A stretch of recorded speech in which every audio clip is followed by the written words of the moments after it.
You are now entering Maximum Driftcast, the only drifting podcast hosted by a Spanish soccer mom, a 30-year-old silver-haired fox going on 60, and finally, a 200-pound bowl of spaghetti with chimichanga arms. The champions, we are the champions. And it's that time of the week. It's your time of the week, Corey? Oh, Sam, I've been getting cramps and pains throughout the week, especially this week, and I've been finally recovering, but it's been tough. This is maximum pain. No, what would be like? No. What I was talking about is coming over here. It's another week of Maximum Driftcast episode. Yeah. That's what you're gonna say. Yeah. No. I'm fine. I just had cramps before I came over here. I don't know. It must have been the Mexican food or the hot dogs I'm about ready to eat. But Your stomach is got like a it's readying itself by cramping up. That way the hot dogs. Yeah. No. It's called pre-cramping. It's called prepping it for the second wave. Okay. Yeah, no, it's science. It's scientifical. It takes time to figure it out, but Yeah. I imagine there's a pill you can take for it. Takes away the dizziness and what's it called? I usually get that when I have to sit here for 2 hours with you guys. I don't know if you knew this, Sam, but we actually started turning up the heat in the studio at about 92 degrees. Yeah, sweat it out. So that's what we've been doing. So usually that's why 3/4 of the podcast we kind of start tripping out and seeing. It's a Bikram Driftcast. Yeah, well, I noticed you guys usually pop the tops off. You start rolling around on the carpet. Try to put yourselves out because your bodies are on fire, and you start rubbing your wet, naked bodies together to share sweat. Because the more sweat that you get on both of you, the better the cooling. Is. Well, do you know what I did before we started the show? I actually grabbed the sheets off Paco's bed. Oh. And which Paco lives in the studio. I don't know if you know that. Yeah. But the studio's not in my house. No. No, you live at the studio. And basically what I'm going to do this episode at the end is I'm going to use the sheets kind of as like the parachute you used to use in like second or third grade of PE. Yeah. So I'm going to fling it up in the air, bring it down slow. I'm going to sit on it, and then I'm going to stand back up, wave it back down. But I'm going to go through parachute training here. What is that called? The flossing? The flossing? He's got a floss of your butt. No. Do they still do the parachute at schools, I wonder? I once knew a kid that got stuck under that thing for years. Dude, do you know what the thing is? The parachute used to be the world's largest Dutch oven. So I would hold it until we all went under. You would just run across from one side to the other, just each step you took, just like a little Yes. Yeah, so that was, it was a gas chamber is what it was. I treated it as a gas chamber. So as soon as it came down, I would release when the kids were screaming in excitement, smoke them out. So smoke them out. That's why they banned them in my school. Yeah, a kid at my school got stuck under there for 2 years. No, and, his parents couldn't find him. Police couldn't find him. He came back. Stuck in the chute. He had a mustache. Yeah. Spoke another language. It was weird. Oh, yeah. Was that like apparently he just went to Mexico. That's I've heard of that before. That story. So what's going on, brothers? Brothers? Why are things always shaking up? Things shaking up in the drifting world. Things shaking up everywhere. People moving, changing. Let's do a new segment. Okay. What's shaking? What's shaking? What's shaking, bacon? What's shaking you up? What Corey? shakes your gears? I don't know. Just as we're getting closer to that time. We're only 2 months out, less than 2 months away from Long Beach, which is right there in April. Too soon. And things are still shuffling around. Things are still shuffling. They've just begun to shuffle. I know. People are just finally starting to lock down maybe what half of their seasons are going to be. I think a lot of sponsors are locked in for a lot of people. A lot of people lost all their sponsors, mostly us. And let's see, that's about it. So this is the last ep. Hope you guys like it. Yeah, it should be a short and good one. Short and easy. But once again, this is the time where we start seeing people either start taking apart their cards now or they're putting their cards together. Those are the two type of drifters that we have. People are just starting the builds, and then everything in between. And everything in between. People that have fully built cars. There's people that have barely built cars or not built at all. Right. And then that's it. You just have those two people, and then everyone else that's in between them that also have different stages of the builds. So that really summarizes drifters as a whole. Yeah. You're welcome for the in-depth investigating information you get from the show exclusively. Investigative report. New cars, new teams, new drivers. More stuff is slowly slowly oozing out But of the pipeline. But you know what? You know what time is also as well? What time is What also? time is as well? also? That's the new segment from Paco. What time is also, Paco? Time is also to say thanks to our Patreons. Oh, Yes, we used to thank our patrons at the end of a show, but you know what? they're That's better not than cool. that. They're better than They're that. better than that. Yeah. They deserve to be at the beginning of the show. Yep. It's like when you order a salad, you don't get the dressing on the side. You get it on Paco top goes with a salad. where it belongs, and then you toss it. Yeah. Yeah. You toss that salad. Now you're talking my language, Yeah. Paco. And Yeah. for that reason, we're gonna toss our Patreon salad. Yep. Dressing on top. Yeah, you guys are the main reason why the show exists. Otherwise, Corey will still be at home living with his mom. Yep. I would be at my house nothing wrong Or with in that. Guadalajara. in Guadalajara. Uh-huh. Yeah. Corey's mom is a great roommate. She's a nice woman, Paco. Bite your tongue, damn it. Hey, I'm not. It's not a bad thing. I mean, Bite your Up tongue. to me, I'll end this show right now. I'll be happy as a clam. Yep. Is that how you say it? Happy No, as it's, no, he said he'd be happy as a ham wallet. So, So thank you, happy as Patreons. a clamp. That's Clamp. yeah. If you want to become a Patreon, patreon.com/MaximumDriftcast. $1 will get Sam to stop living under a bridge. yep. $2. $2, you'll get Polaroids of Paco wearing lingerie. And if you have to ask what $3 gets you, that means you can't afford can't it. afford it. $5 will get you Paco wearing a little less lingerie. $10 is Paco in a full bodysuit. $15 is going to be Paco in 2 full bodysuits, and from there it just kind of increases. At what point do the tentacles get involved? You have to ask, man. You can't afford it. Yes, God that's damn it. right. You had to ask. Can't afford my own fetish. Nope. Can't do it. Wait, that's your fetish? You What? finally, after all these years? It's called hentai, and it's art. Mm. It's a form of art. Yeah, I never looked at it as an art form. Well, I've been looking at it wrong. That's because you keep looking Yeah. at gay hentai. It's different. Sorry. Look for the Male octopuses. I was looking at the you male. need tentacle Gotcha. hentai. That's where it's I've been at. looking at it all wrong. God. You're a damn it. yaoi boy. You're what in the otaku world? You're a yaoi boy. Yep. You heard it first, Sam. I'm a yo-yo boy. Yeah, boy. Yeah. Paco wants you all to be very open-minded about his tentacle fetish, but be certain it's not gay tentacle fetish. All Yeah. right. So Let's see. I think it's pretty clear. I mean, look at the there last it is. Driftcast stickers got made. I want to see it. Paco, read Yeah. our Patreons before we get too off track here, please. Jesus Christ. Well, we've had. Should we mention who left? Oh. What do you mean? Who left the Patreon? Who left the Oh. Patreon? Who left? Pat Gooden. Pat Gooden was a Patreon? Not really. No, that'd What be do you he, mean, not really? no, I'm just kidding. He was on the chat and he was like, "Oh, hello, I'm here," and I was like, "Oh, Bye, show's over," Patreon. and he's like, "Oh, I'm out. I'm used to getting kicked out." That makes me feel pretty good, at least. So at least now I know we're gonna have a good show. Yep. Hit the Patreons, Paco, so we can get to the show, please. You want me to read to? How many do we have total right now? We are at 110. Oh, that's gonna be a Patreons, so it's gonna be a All long right, I'd list. say We'll let's make a post. Let's dedicate 1 minute per Patreon, and then we'll start the show. Let's 1 minute. That's 180 Oh, we'll talk. minutes. That's all right. It's worth every dollar. I thought you were gonna read a new one or two, but if that's not what it is, then fuck you guys. Don't donate. No, just kidding. No, We we'll make a very post much about 'em. appreciate- Yeah, very we'll- much appreciate your lifeblood of the show. Any amount you guys can give is much appreciated. We will continue to make the show regardless, but Well, it does help. I can Paco make. and I can Corey make. eat. I'm gonna make a special mention of 1, 2, 3, 4, our top 5 Patreons. Oh, there you go. in Get that. history.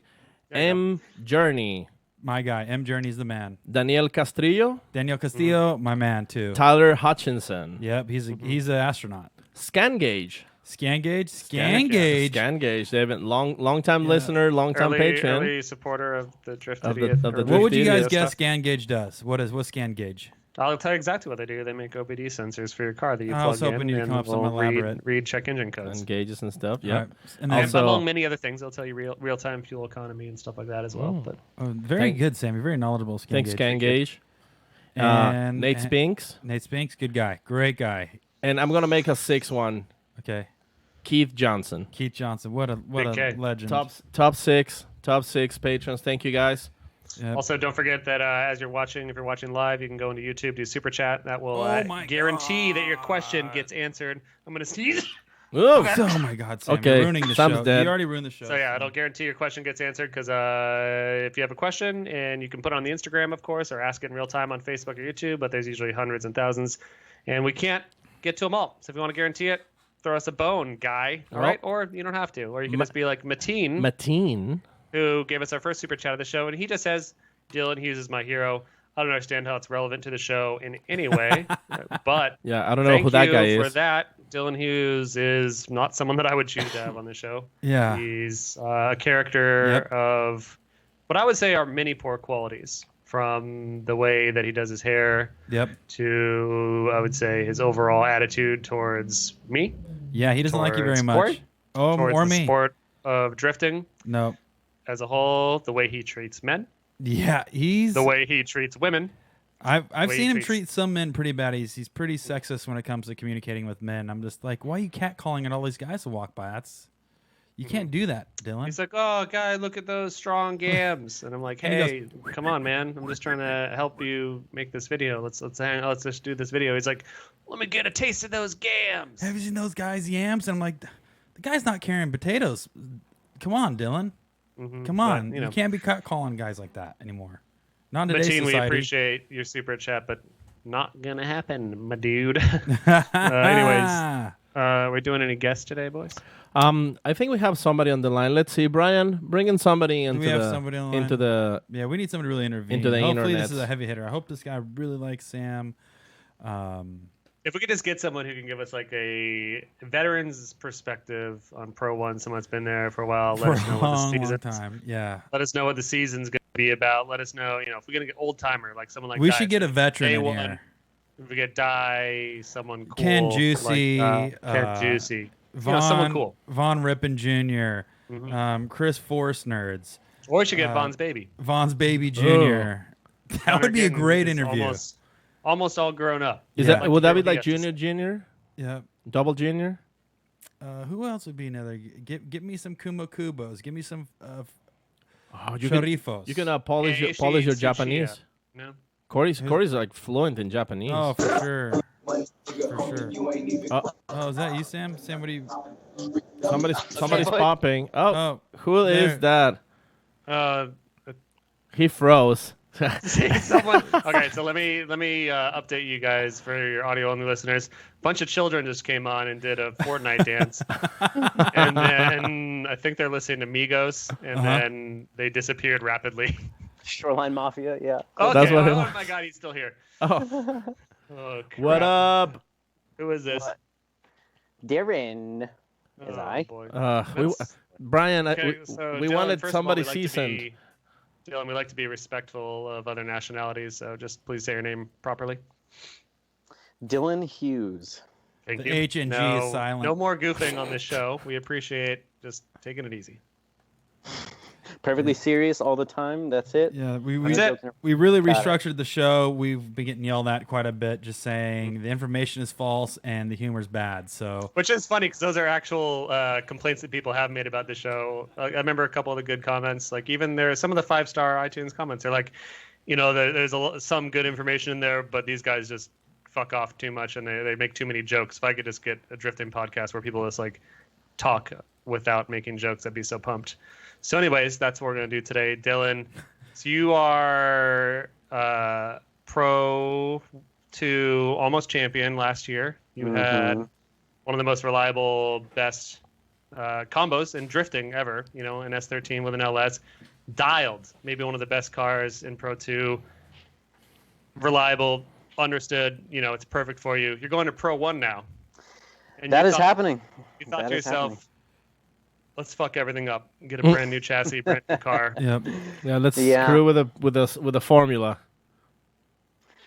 I mean, I've driven an E46 before. My buddy AJ Muss has a pretty sweet one. It's like a 650 wheel, dog box quick change. He's running in Pro 2 next year, but it's an E46 4-door, and I drove that at balcony after I jumped right out of my 240 and jumped into his car.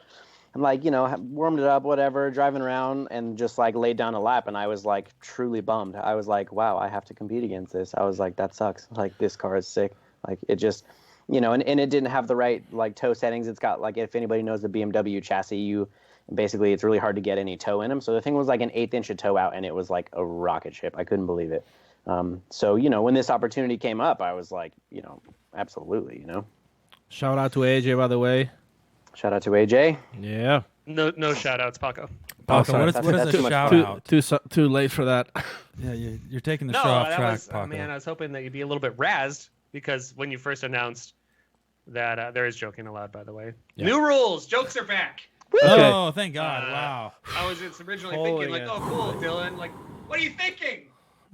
You have an S13 that operated incredibly during the first full season of Pro 2. And you're like, nah, screw this. Pro 1 will be easy. I can just change up to a brand new car. And I think that most people would be screwed by that. I think that maybe you won't be. But fingers crossed that I won't be. I don't really have. My street car's an E36, and like I slide that thing sometimes, and it drives really, really well. And then that car of AJ's that I drove, I was like, all right, this thing rips. Like I'm down with it. And pretty much like how it all came about was like, Chris was like talking to me about a couple things. He knew about it before I did, and basically what happened was. Forsberg's? I don't. Yeah, Forsberg. So I actually found out when we went to China. We went to China for the last round of the D1 competition that we went to, and he's like, "Oh, you want to go?" I'm like, "Yeah, sure, of course." So, we're like on our way to the airport, and he like starts asking me these questions, and like, would you drive Pro 1 if you could? And I'm like, well, like, yeah, if I could. Like, it comes down to money at the end of the day. Like everybody knows that. He's like, well, if you could drive Pro 1, what car would it be? And I was like, well, S15 or E46 probably. Or I'm like, my 13's cool, but like, S15's newer and they're sick looking and all that. Yeah. But and an E46 because they rip, they're fast. He's like, would you build it if you had to? And all of these weird questions. And I'm like, what? I'm like, what are you getting at, man? As we're like in the Uber, going through security, sitting down, getting a drink before we get on our plane. And asking me all these weird questions. And then it was like the next day he's like going back and forth with Kinnan and Huddy, and they're like kind of chatting about it. And then basically he was like, I was like, dude, what is happening? Why are you being so weird? And he's basically just like laid it out and was like, there's an opportunity to drive this car in Pro 1, and they want to offer it to you. And I was like incredibly ecstatic. Everybody saw the dirt post where I commented on Alex's photo about the car, like that's just me being like, I'm stoked that everybody, when somebody gets like a new car or whatever, like I'm a fan of drifting at the end of the day. So I saw that he was gonna be driving a 46. I was like, sick, dude, that's what's up. Like, good for you. And I was walking around Irwindale basically, on the Pro 1 day, after all that shit went down in Pro 2. And everyone's like, oh, like what plans for next year? Pro 1, walking around SEMA. Oh, Pro 1. I'm like, not a fucking chance. Like, no way, no way. Told everybody, no way, like not a chance. And I didn't even know at SEMA. It was weeks after SEMA was when I actually found out about the deal. And you've been keeping this from me for months now. Dude, it's been the longest, hardest thing I've ever done. I thought that we were cool. That's a pretty fake ass red tape right there. Can tell your mom, can tell anybody. Did you tell your mom? Yeah, I told my mom and my dad. You told his mom and his dad. Oh, so that means I'm number 3 on your list. Text Huddy that, Sam. Let him know that he spilled the beans early. Oh yeah. Oh. Have you, Dylan? You ever heard of a breach of contract, motherfucker? Like, you are out, mister. So what's the status of the car right now? Status of the car, it's down at Huddy's in San Diego, so I've been going down there pretty much every day and just like helping him, with this deal. It's like I've been on my phone and on my computer and talking to sponsors and talking to people. Looking at memes, of course. It's just, it's a lot to orchestrate. So like not only building the car, but getting parts for the car and making sure sponsors are happy and going over deliverables and all of that stuff. So it's not just like monkey show up and drive race car. It's like, I've come to the realization that you're basically to run at the Pro 1 level, like, Vaughn and Chris and Turk and all those guys, like it's basically they're 90% businessmen, like 10% like dudes who get to play race cars sometimes. Like Turk was working on his car today. He was so not pleased with it. Really? Well, he's posting all that Turk, stuff, building the pipe and this and that. Like all that stuff looks fun. Yeah, Turk, like me, doesn't enjoy really working on race cars. He'd just rather thrash them. But Dylan, on the other hand, is a master fabricator. Are you? I was hoping you're doing you're throwing some rolls, throwing some ropes on that E46. Are you fabricating? A little bit. So basically, a lot of the chassis fab has been done. So it's got like different trans tunnel in it. The cage is all done. Tube front, tube rear, all that stuff is done. Like rear firewall. So it's like, I mounted a fuel cell in it the other day. I did. I saw the video. Yeah, thanks for watching. Fuel cell. I got to redo some bumper bars once you get the new kit on it, so that the bash bars fit the kit properly. The motor's sitting there next to it. The transit's sitting next to it. The diff's already in the car. Subframes are in. It's got all the new Part Shop Max stuff on it. So that should be really, really sick to get used to. And that's why I'm keen to just get this thing done and go out to Willow and just drive it, because it's going to be very, very different.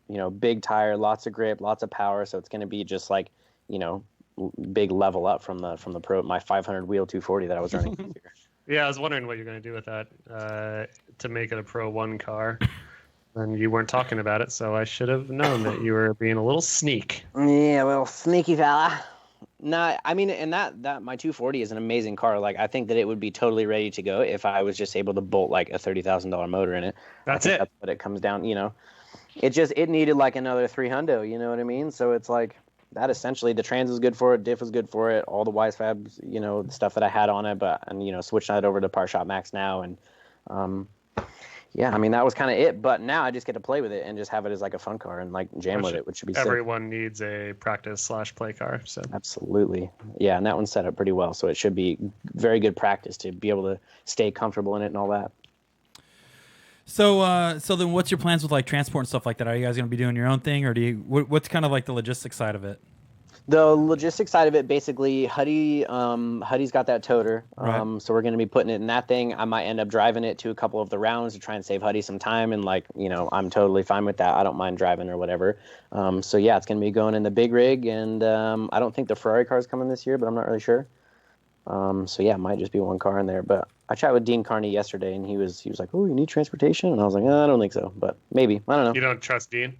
No, of course I trust Dean, but it's just like, I don't know, if we already have like a full setup that's only ours, like, sharing right. something is always sort of a pain in the ass, kind of.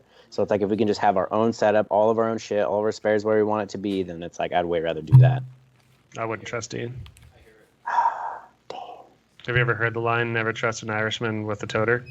I don't think so. My grandma used to tell me that every day.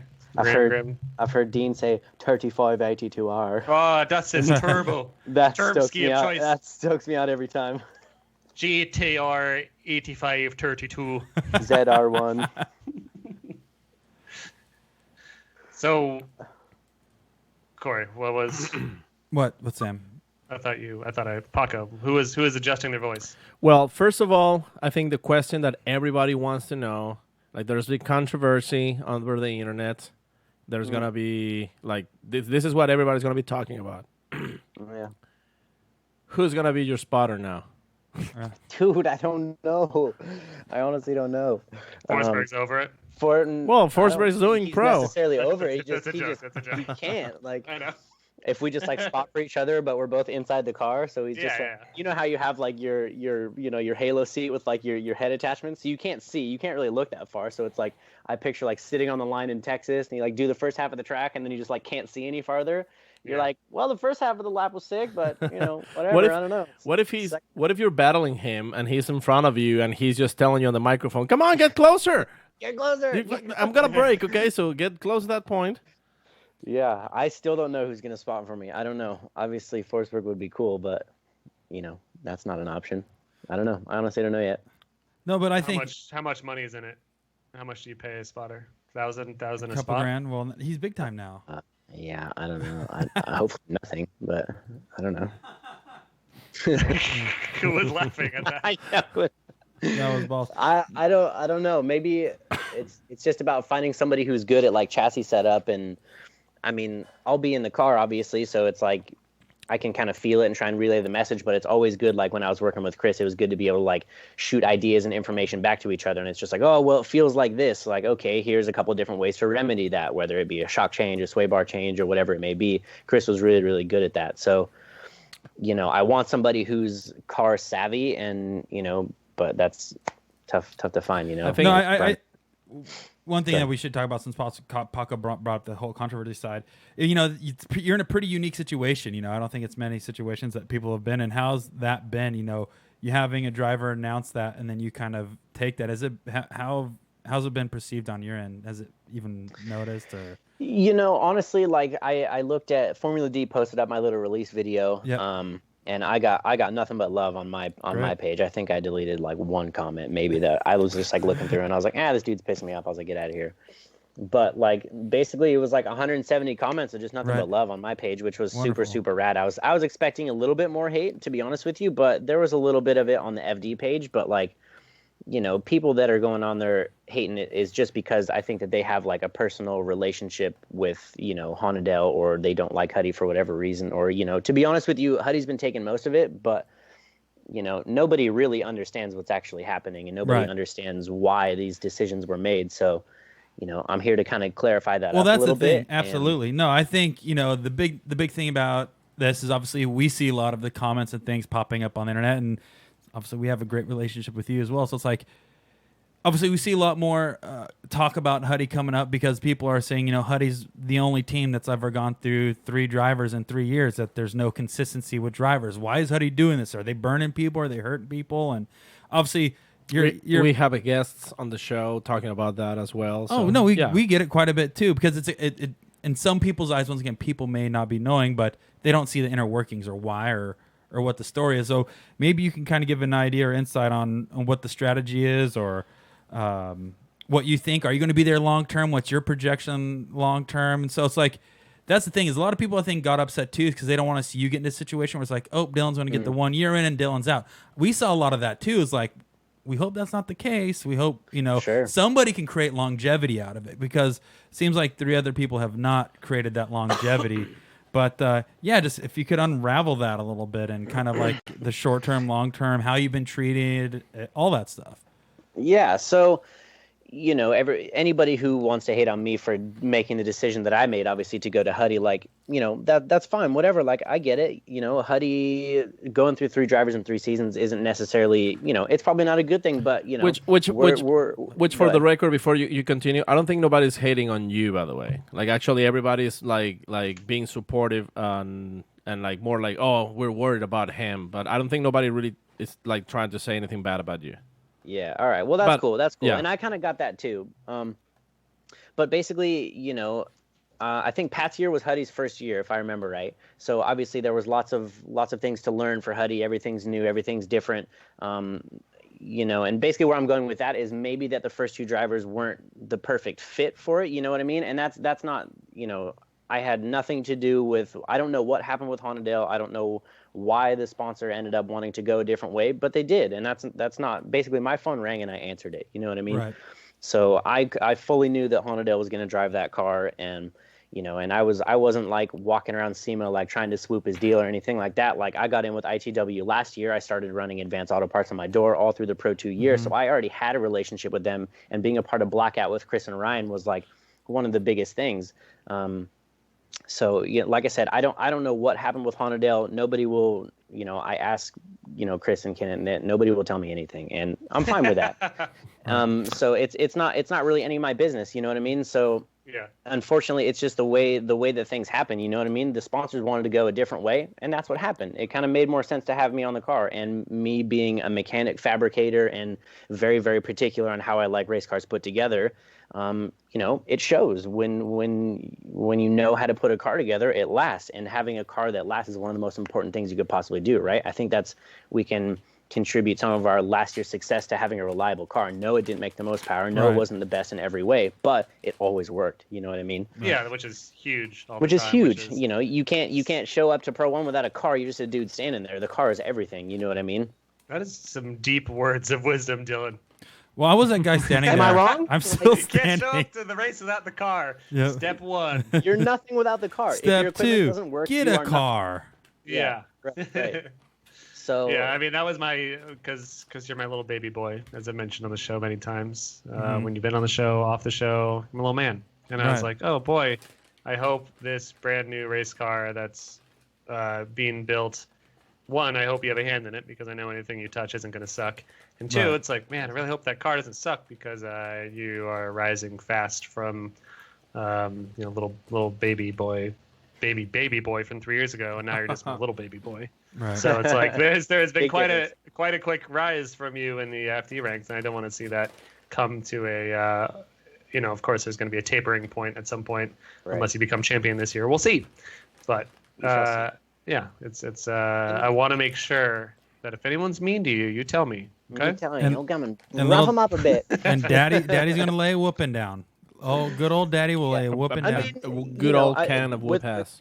with this deal, it's not one of those things where it's not like, oh my God, I made it. You know what I mean? I look at it as the way that there was an opportunity was presented to me, and like, no, it's not perfect in every way. And I understand that there's going to be some shit along the way. There's going to be some shit along the way. Some stuff is going to go wrong. Shit's going to break. Shit's going to get weird. And I understand that, and I accept that. So I have a realistic expectation for this year. Like, I'm not going to go out there and just door James Dean and beat and Chris and Ryan, like all those dudes, everybody in Pro 1. It's what I walked around SEMA talking about. Beating everyone. Well, Everybody in Pro 1 are absolutely out of their minds. Like, watching Irwindale last year was one of the most unbelievable events I've ever seen. Like, Right. no Yep. crashes, nobody hit a cone, nobody ran into each other. It was just unbelievable tandem for like Right. lap after lap. Like, Can we straight, fact like, check this? No one hit a cone. yeah. Top Let me secret. go. I know. I'll hit the Google, Sam. nobody crashed though, and I was like, shit, like I couldn't even do that, Like, I ran my car on the wall pretty good, but So what is your whatever. Can you tell us what your program kind of consists of? This is a full Pro 1 deal, and you're gonna be working with Gum Out, Fast Orange, or can you Yeah. go into that? So a little it's basically it's backed by the ITW global brand. Okay. So it's going to be a similar deal as last year with Huddy's program. Swapping the Okay. livery on the rounds, having different sponsors come in per event, so the car will look a little bit different per event. My job and one of my deals that when I signed up for it was basically that I have to help work on the car, which is totally Okay. fine with me. I'd rather Yep. it be that way. So Right. I think Huddy wants me to drive the rig, do a couple rounds, like I said, but essentially, I get to drive Pro 1 for free. Right. No, and I think that's the thing that made people a lot, miss lots, looking at it in a couple different ways, saying, I can't believe he's going Huddy, or I can't believe he's doing this. He did so well on his own. Why is he jumping ship? And it's like, I think But most nobody really understands what happened last year and what Oh, for I sure. went through. Not 100%. necessarily like I showed up to the track and my car always looked decent, but like, dude, it was not easy getting it that way. It was like me and myself and my dad, basically. So it's like just spending every dollar I had, buying tires. I had 0 suspension parts all last year, 0 Right. spares whatsoever. Like, when I ran my car to the wall, first thing I said on the radio before I even came sliding down off the bank, I was like, we're done. Like, I have nothing. And then the whole deal with Travis happened, and he ended up giving me all the parts off his car, which was sick, and he won the championship. Stoked for it. But like, day in and day out, working on my car by myself, trying to find spares, trying to find, a trailer and paying for transportation, paying for tires, all this stuff myself. I truly didn't know if I could do it again this year.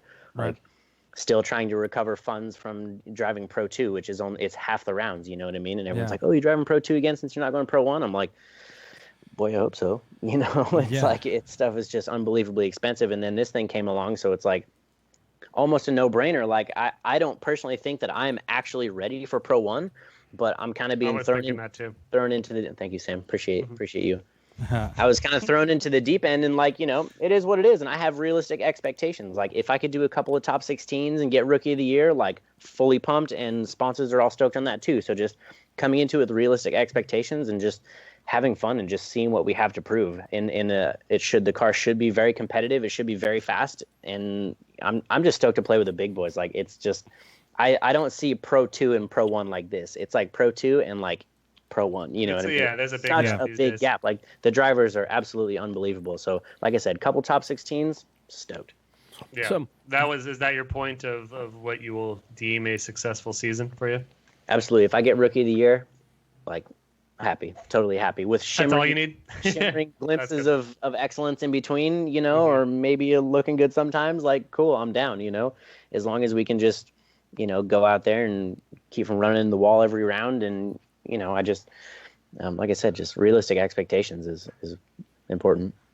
What is a unsuccessful season in your eyes? Oh, just the car breaking all the time, basically. That would totally suck. Like I said, you're nothing without the car, so your equipment needs to work. If if we go out there and, you know, if we go out there and run tandem with somebody and they beat us straight up, like, that's on me. I can't, you know, I'm obviously doing everything I can. I don't want to lose, but I think that just having your equipment work, and then it's just working on myself as a driver. Not a lot of people know that Pro 1 in Long Beach will be my 12th drift competition I've ever done, which is sort of crazy. Beach. It's going to be, what's your outlook for that? It's a pretty crazy track to cut your teeth on, but I mean, every new driver to Pro 1 has to. Yeah, for sure. And I was lucky enough to drive. You've driven it during the Motegi Super Drift. Yeah. You know, and I did like, I think I did 6 or 8 laps total, including competition and practice and all that. So I don't have many laps on it. My wheel speed was wrong and my shock settings were wrong. So my car wasn't exactly where it needed to be, but just getting the sensation of like driving down that first straightaway into the first corner, it's like wall, and all you see is a wall on the end. So you're essentially going 80 miles an hour and flicking it into like a blind, like dead end box. So like getting over that was pretty weird at first too. But then as soon as you set it sideways and then you like rip underneath the bridge and go around by the fans, that track is really, really fun. I'm excited for it, honestly. Hopefully I don't bang the back off the wall too bad, but we'll see. I mean, you might do a little slingy shot, but I'm optimistic for you being an excellent rookie driver as long as that car works, man. I just want to see the car work. I hope it's well maintained, well prepared. Is there anyone on your team that has worked with you in the past, or you just kind of walking into a whole new crew, a whole new everyone? Kind of whole new everybody. Like I would like to have a couple of my bros that were helping me out last year come out, but then, you know, all those dudes back home in Washington, Hank and Chase, the guys that came last year, it's like, you know, now it's 8 rounds. Now it's not just like, we'll go and run some events, you know, 4 times this year. Like, it's not that bad to get time off of work for that. But then once you're like fully committed to an 8-round season, like that's a lot of, essentially it's once a month. So it'd be taking a week off of work once a month. So that's going to be a little bit tough for them. The first like 5 rounds, I think, are once again going to be just a few weeks apart. Which is pretty crazy. Which is like going, right? So my dad will come out. He actually retired from the fire department this year. So he's really? Congrats, yeah, Mr. Hughes. Yeah, timing was perfect. You know, he's like, well, I'm going to the track whether you want me there or not. You know, like he's coming, you know, and he's very, very passionate about it. So I can't wait to have him. And then Huddy, and then I think this guy Danny's going to come. Still got to find a spotter. And then I think I want one more guy, but I don't exactly know yet. What are you looking for? And we already kind of answered like what you're looking for in a spotter, but like, you know, people that want to apply to your spotter position, what are you looking for like in a friend? You know, because you said they got to know how to do car setup. But you're gonna be spending a lot of time on the mic with Dylan. Like, you know, like let's do like the Bachelor situation. Let's have like a rose. What would you like a spotter? Your perfect spotter. What color? What color hair? What color hair? Well, blonde. I love blondes. Well, that's for girls. Never mind. Unless it could be a girl though.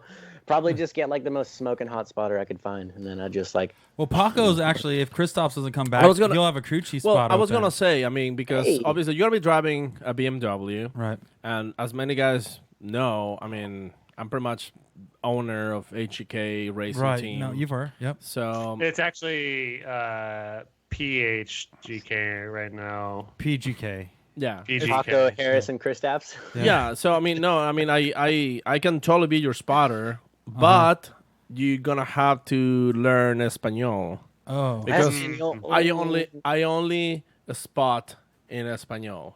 Just so only you know. spot, but you do only a spot. In halfway English, you do the Driftcast. It'll be like, Dylan, tienes que ir más rápido en la vuelta, cabrón. Yeah. Pinche freno de mano, cabrón. Jálalo más fuerte con huevos, güey. Yeah. He said, zip your pants up. Sí. Y cuando el Forsberg, ese cabrón, chingatelo. Oh, no. We should make like a Tinder sort of app where just for Dylan, so you can find a spotter and people can go on spot. It'll be called Spotter. Yep. And it's you find your local spotter. No. Yo soy el spotter.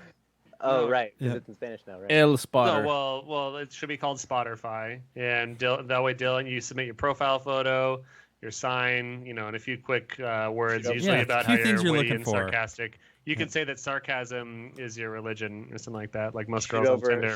Shoot over a couple nudes, you know, like whatever, dude. Dylan, come on, this is PG show. We've changed. Come on, dude. Anyway, can we bleep that? Hey, Big Balls, nudes. can we bleep that? Can we bleep the N-word, the nudes? Well, yeah, sure. Whatever you say. Funny. Send Dylan some nudes, and he will choose from whose got the best drive shaft. Dylan, The best package, if you will. Oh, Hey, Dylan, can you do that thing with your fingers again? What's that thing called? You talking about the one-handed clap? No, the tac, tac, tac. so for you guys, just audio listeners only, he just whipped out his pants and he turned around real quick. We didn't know what he was doing exactly. he's doing what a lot of people in our business call a helicopter. For audio only listeners. Sorry about that, guys. It's pretty graphic. Audio version is going to be NC-17. Dylan, Nice. so what happened with Good Enough? Is that still a thing?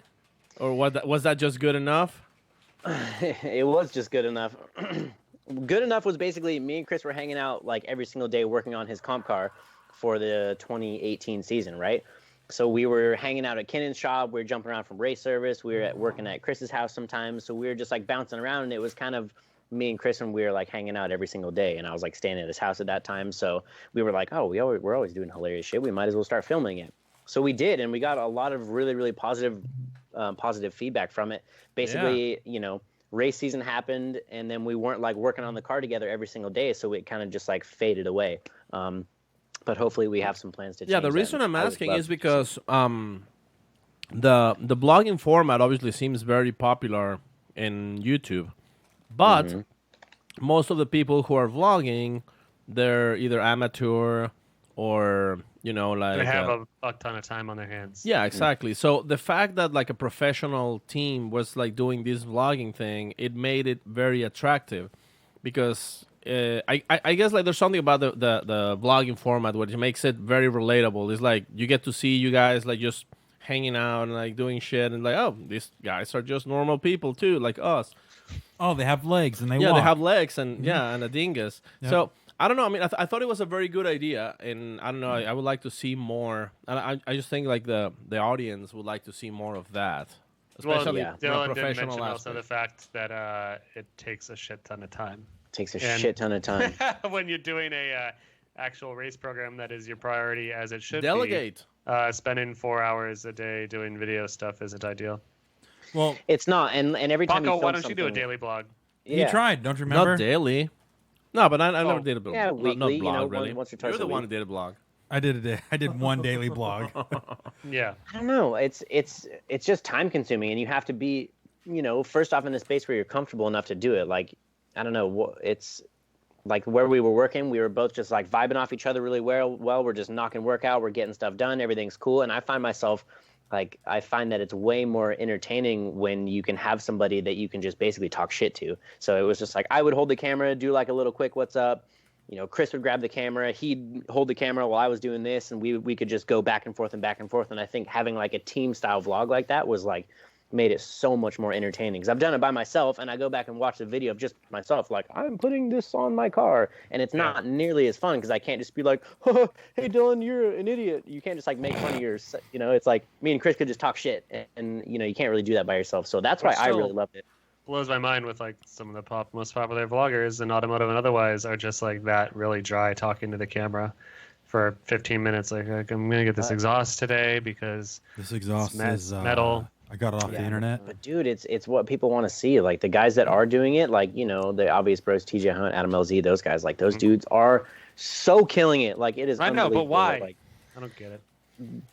Because you're not a kid 'cause anymore, Sam. They're It's they're like- doing know. interesting stuff. They're doing interesting stuff, and they've created this following. And now that people follow their videos and they see them at their highs and they see them at their lows and they see their their personality and their emotions and all that stuff. So it's personable. So I think that I've noticed with all of the YouTube guys, they have unbelievable likes and comments on their stuff, like unbelievable engagement on all of their photos, because all of these fans that are watching it have such a personal relationship with them, because they're watching their face, they're seeing how they talk. It's like, from an Instagram photo of my car, you don't exactly get to know who I am as a person. With the vlog, it's like, hey, blah, blah, blah, I'm really bummed right now. And then you could see me being bummed, Yeah.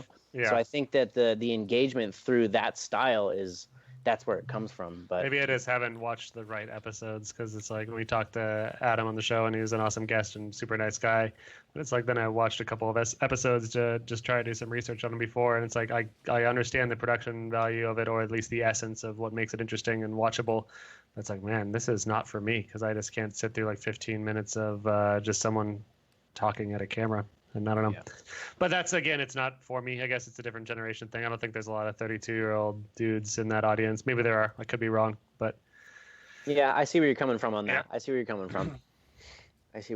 Definitely, it's like anybody who has kids that are within that range, I would say like 8 to 20 or whatever, who are like constantly watching. The kids' videos on YouTube are insane. Like the dudes that are just like opening up toys for 15-minute episodes, and like just making my buddy millions of dollars on it. Yeah, like I was at Snap-on, my buddy Scott's house last week. You know Scott. And Scott, and he's got a 7-year-old, and that kid, like, when they let him, of course, they try to limit his screen time a little bit, but he just like lets YouTube suggest video after video, and it's just like, here's this 33-year-old guy playing with the Hot Wheels for 15 minutes. He's like, oh, this car is cool. He's just doing that for 15 minutes. I'm like, this is not only not entertaining, it's creepy as fuck. It's creepy as shit. He's like, hey, kid, watch my show. Yeah. And there's this other guy that my buddy Matt, his 2-year-old absolutely loves, and it's like, again, a fully older guy that just like walks through children's exhibits at museums. He's like, oh, check this out. We can sit on this crane and dig in the sand. Whoa. It's like, that's weird. That's painful. You're an older person. That dude's probably making. He's rolling in it. I forget his name. Rolling in it. But he's got like 100 million view video of him playing in the sand pit at a kids museum. Oh God, what are we doing, guys? Yeah. I mean, I'm doing high concept shit that'll get 1/1,000,000th the views of that, and it's that's showbiz, baby. I mean, I would love to watch Dylan like play pretend like driving, like, oh no, yeah. I'm going Look against me, Von I'm driving Judge. a car for the first time. Oh, I'm going against Von Gidding. Yeah, exactly. Maybe that's a concept that we could do. Maybe you could test drive all the tracks, but just with pretending, like a plate steering wheel. Just run the whole track. Pretend I'm drifting. What's your media plan for the season?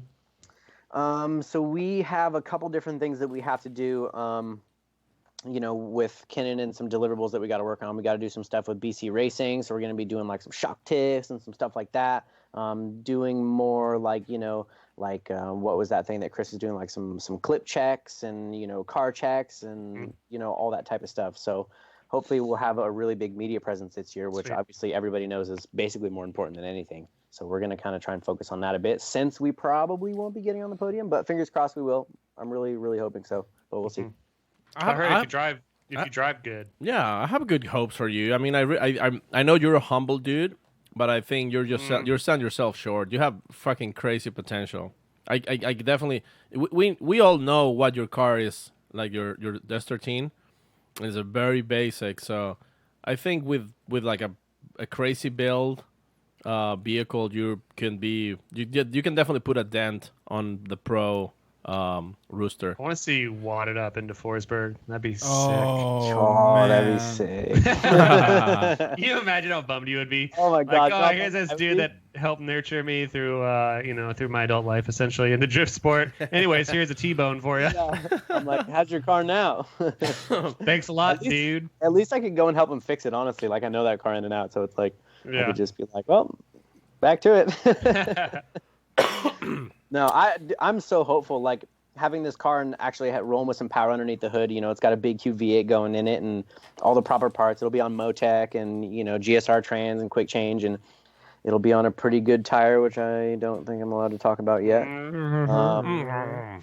Does it begin with a Schmexen or a Schmitto or a Schmachilles? Might rhyme with Schmachilles. Schmachilles, Schmalkin, Schmalkin, Schmitto. You can tell us. It's a federal. Yeah. Schmederal. Yeah. Nankang. There you go. Nankang. Make a comeback. There's gonna be some new tires at some point. You better watch it, dude. Watch it. Don't be talking shit. Also, speaking of people that only have sponsors for a year, like all of our sponsors were like, see ya. So maybe Nankang wanted to be a sponsor, and now they're like, nope. So not all of our sponsors. Thanks. AM's still around. What's up, bud? We love you. We love you, AM. Yes. AM is AM on your door? Oh yeah. Your side panel, your side skirt. Your she'll be on there. She'll be on there. I had 4 AEM stickers on my car last year because I love them so much. AM, thank you for being. Thank you for you. 5 horsepower per sticker. Thank you for BAMU. Thank you, AEM, for being also K&N. An inspector and a couple other sweet Air Raid. brands. Air Raid. Inspector Gadget. Inspector Gadget Intakes. Yep. Hey, Dylan. Not Inspector, Spectra. Oh, Yeah, Inspector okay. Gadget. That's what's on the Dajiban. Oh yeah, yep. That's why I make so many ponies now. Yeah. Ooh. Hey, Dylan. I don't know if it's an appropriate question or not, but It's not. is this? Yeah. What are your thoughts on tentacle porn? Tentacle porn? Yeah. Yeah. That was a super chat from Now, Paco. Dylan, I'm going to explain to you because obviously you're a little baby boy. You don't know about Yeah. porno yet. No, not Here yet. we go. All right.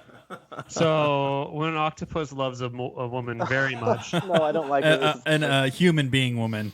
a human being woman, Yeah. and they make a connection.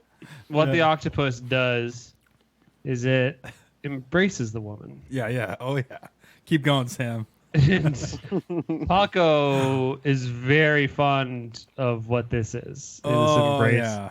And he likes to share this fondness with the world, but mostly he likes to share it with himself. So what he does is he enjoys his own company whilst the octopus embraces the woman. Are you following anything? Do you understand? You Dylan? get what the woman's doing, the octopus Beautiful yet? little baby boy. I'm picking up what you're laying down. I'm pretty sure. Okay, Keep going though. Keep So going. are you No, now but- interested in hentai? I was gonna say because Brian is like hooking the audience up with like real Yeah, Brian's octopus. showing off some- I'm very upset though. Those are not a hentai octopus. Those are real ones.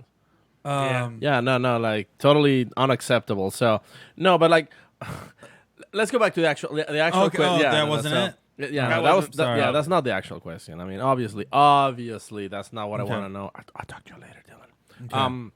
No, so is this deal? Because obviously, okay, is this like a deal where like literally, I don't know how they call them, like you're literally getting paid to go drive, or is this like you're being hired to drive somebody's program, or you're kind of like sharing it, like the cost and all that.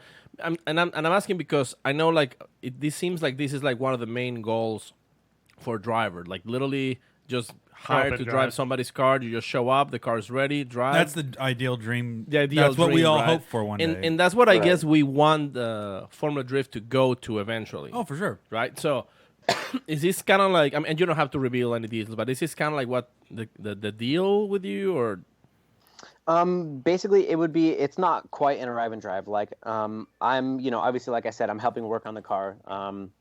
I go down to Huddy's and I help him work on it. But essentially, like, parts on the car, transport, like essentially, it shouldn't cost me anything to do it.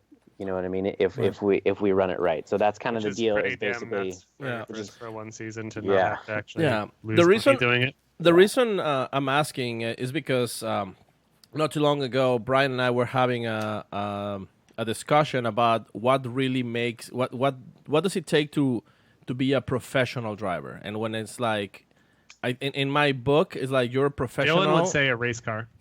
A professional race car. Dylan says you need a car to be a driver. That was one of his early facts. That's a big one. But I guess like the point where you become like legitimately a professional is when there's no more money coming out of your pocket.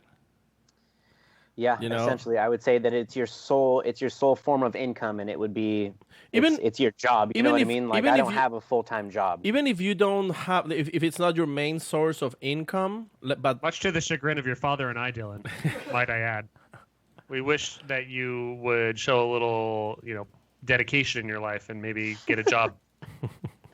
Get a job, loser.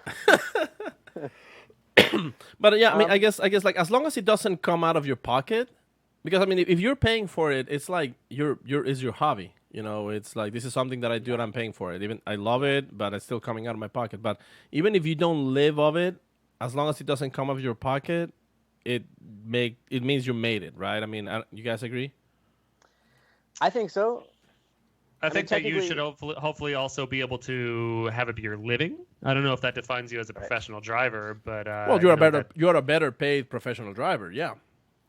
Well, you said that like you're not losing money doing it, but I mean then you still have a day job.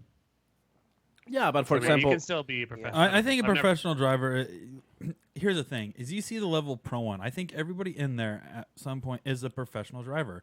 These guys are not slouches. They're not. Even if there's people out there that are paying still out of pocket, these dudes are professionals. No, well, yeah, Not many people as talent are Yeah. capable of doing what those guys are doing. But what defines the professional? Like, because I can be, you know, a professional welder and still not doing for a I living. don't think you So can I be would- professional if you tried Paco. No, well, I'm talking about me, just saying as an example. But you know, I just know because I'm just asking because there's been kind of like a lot of fuss about the whole thing. You know, like is it like you're just driving the professional circuit, but you're still not living of it? Because I mean, yeah, So you you're can. still a professional race car driver, even if you have to have a day job too. I feel like most of the guys in Yeah. FD have That a day is job. everybody. Yeah. Yeah, it's like 90% of people. I think there's. I think that it's. Go ahead, Corey. I was just going to say that if you look at people in Dylan's situation right now that are getting a pretty well taken care of program, meaning that most of the expenses are covered, is maybe only 5 to 10% of the field. You know, of FD, it's not very many people. If you look at, you know, once again, like Forrest Wing's still operating his own program by himself. You could look at Dean Kearney still running with Bridges on his own, and I think there's a very limited people that are driving somebody else's car. I think it's such a small percent. So there's only 8% of the FD Pro 1 guys professionals, and the other guys are just. I see. Yeah, so it'd be like only basically the arrive and drive dudes like, Bushi, I'm pretty sure, Osbo, JR, Right. Denofa, like those type of guys. Yep. So essentially, like if we say that you're not a pro drift driver unless you're an arrive and drive, like Forsberg wouldn't be, Turk Yeah. wouldn't be. An Like arrive both and of drive those dudes is run their really- program. You know what I mean? Where the term drive and drive is also it has like, to me at least, hearing it now, it's like a detrimental. I know it's not intended to be detrimental at all, but like by no means is Vaughn like show up and drive. He is hands in, hands on, absolutely everything. Coming from my years of experience on the team, like there is not a single facet of that program that he doesn't manage in some minor way at least. So it's like, you know, he does not turn a wrench on the car necessarily, personally, but still, like saying arrive and drive is not. He gets off at the plane, shows up at the tracks, is like, all right, assholes, let's do this. Like hops Yeah. in the car. There is a whole umbrella of things that go down, and obviously Osbo and all his other drivers are the same way. Well, So isn't that Right. the kind of the unique thing too? Is like you look at drifting and then you look at NASCAR, and it's like, name one NASCAR driver that actually owns the car that they're driving. I don't think there's anybody in the field. None. Probably. Yeah, there's nobody in the field, and you look at drifting, and it's like the top tier teams are all team owners and team drivers outside of Osbo. Well, that's what Brian and I were talking about. That like those are privateers. You know, they privateers, you know, that's exactly what they're called. privateers. How do you say that? There it is. Privateers. No, Yeah, no, you're privateers. So a privateer owns his vehicle, owns his racing team, and all that. But You're thinking of a musketeer. yeah, but Chocolate bar. But I mean, if no, not that one. But if he makes enough, if he gets enough money from sponsors to make it not come out of his pocket, I think, in my opinion, and again, it's just my opinion, you're already on the other side. Like it's not coming out of your pocket. You're doing this thing that costs 150 grand a year, but you're doing it, and it's not coming out of your pocket. It's like Chelsea Denofa's position with Von Gitten's Yeah, team. before and after. I mean, Yeah. like before, he was a privateer with a BMW built in Arizona. You know, he owned the Cardinal, and then suddenly he shows up and drives. Well, if we want to go out there and we want to compare NASCAR to drifting, which we could do because there's so many opportunities if you compare both, and if you let drifting kind of migrate towards that ideology of and it's arrive all and in, drive. all in like a black and white sense. This is just, definition and once of again, pro a lot of this, driver, lot of too. this is hypothetical Yeah. as well that I'm also going to be saying. But think about this, right? You look at the responsibilities of a Forsberg or a Vaughn or somebody else that owns their own team, driver and operator. That is so many responsibilities on top of being a driver. So they do the media, the marketing, the it's a logistics, full job. the logistics, the prep. Right. They do all, and this is a guy that now is supposed to hop in a race car and drive. You look at the NASCAR method, right? The NASCAR method is, hey, Joey Logano, I own your team, I own this. You don't worry about that, but you're the one that just focuses solely on media. You go out there and do your commercials, you do your appearances, you put a smile on your face, and you go shake hands with fans. That's only one responsibility. Right. Now, imagine if the FD drivers and a lot of these top tier guys only had one responsibility, and they kind of litigated the other responsibilities over to a proper team or a rive and drive. I think it will. It could potentially let the sport also grow faster because there's more people doing more things rather than one guy trying to do all. Right. Well, only one person can only do so much. Obviously, only do so much, right? So when you hop out of the car and you're worrying about 10 different other things, and then you take care of those 10 different other things, you get back in the car, like you're still thinking about other shit. So I think when you're sitting on the line, like waiting to go, like are you actually fully 100% focused on what you're doing, or are you thinking about the 10 different things you have to do as soon as you get out of the car? So that's an interesting theory on basically progressing the sport. If you just show up and drive and shake hands with fans and like do all that, that might be a good thing for our sport, because then you can just be no stress. There's no other stuff that you have to worry about. Like I feel like every time I go to the track to do even Pro 2, it's like stressed about 10 different things and looking to do 10 different things. And I don't know. I kind of like where you're coming from though. It would be cool, obviously, but I think all that right. comes down to is just money, and team owners right. and it's like once again, Joey Logano's probably not going out and hustling sponsors. It's who's it, Joe Gibbs Racing or whoever runs his teams are the ones that are hey Joey, this is what we did in the off season. This is what you're going to be working on this year, and he's their employee of whatever Joe Gibbs Racing or Richard whatever it is. Joey handed me a resume when I was shooting with him last. He's like, "Hey, looking for any support I can get." Yeah, hey man, can you imagine that being Joey? Like, hey man, Ford. Hey, I'm really here's my proposal. I did 20,000 YouTube views. Hit me up. Right? No, it's like he has a group of people constantly around him, building up the race program side and also the driver side. This is what our driver did, but this is what our race program did. Yeah. By the way, breaking news. Okay. Breaking news. Okay. Red alarm. We have a super chat question. Alarm from Christian Mancini. Okay, Christian Mancini. He says, "Hi, Dylan." Wow. Hello. Your super chat supporters, Dylan, are asking the really hard hitting questions here. Yeah. Mateen earlier said Dylan Hughes is my hero.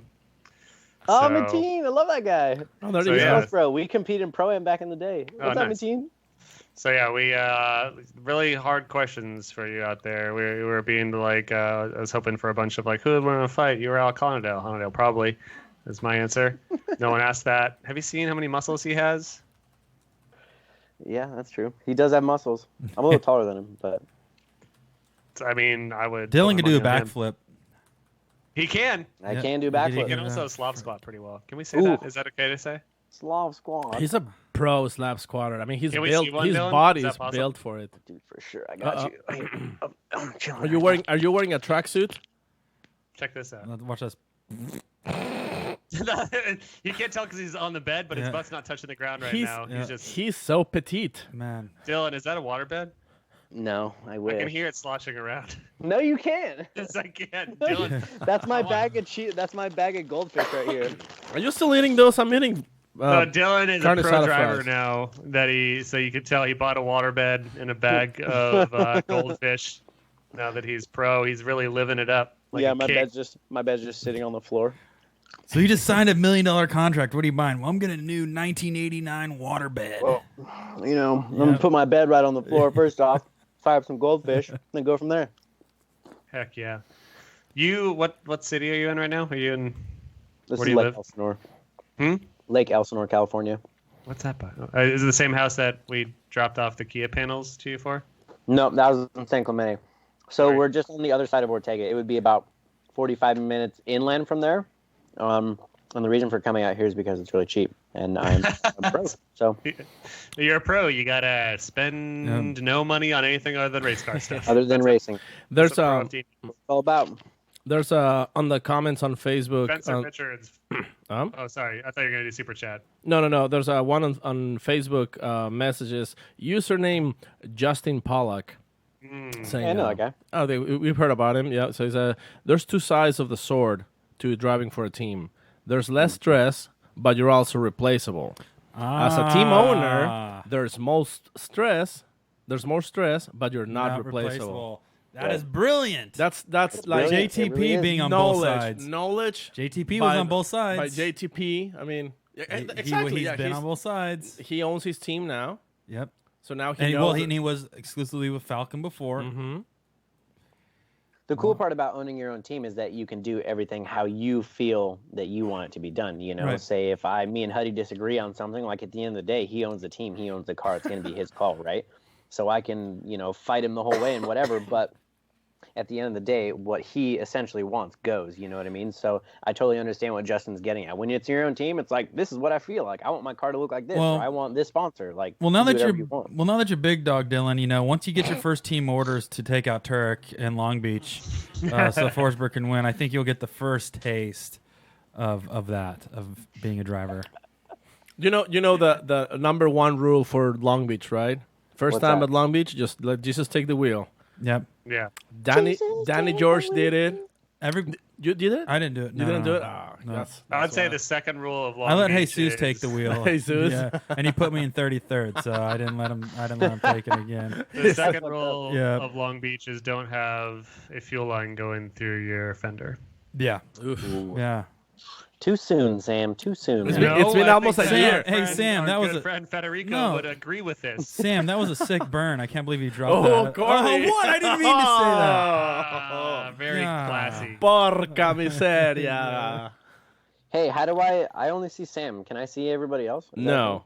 Hey, Part Dylan, of the deal, baby. the show is not for you, bro. Just so you know, it's for the fans, the You audience, can watch it. So our what we do Patreon. is- what I do, Dylan, if your internet's good enough, you can go on Facebook and or YouTube on your computer or your phone, have it up in another window. It's a little bit delayed, but you can see comments. You can see the entire show. You can see your face. Wow. You could notice that like the camera angle is looking really weird and there's boogers in your nose, so that's also sometimes helpful. I just got like a little me up here in the corner. I'm just over there chilling.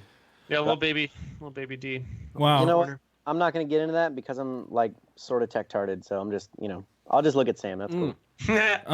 Hey guys, hot off the press, we have more super chat rolling in, and Dylan's fans are just brilliant. This is from Spencer Richards. He goes, Dylan, what's your favorite color? Oof. Blue, man. I freaking love blue. Wow, that's Really? cool.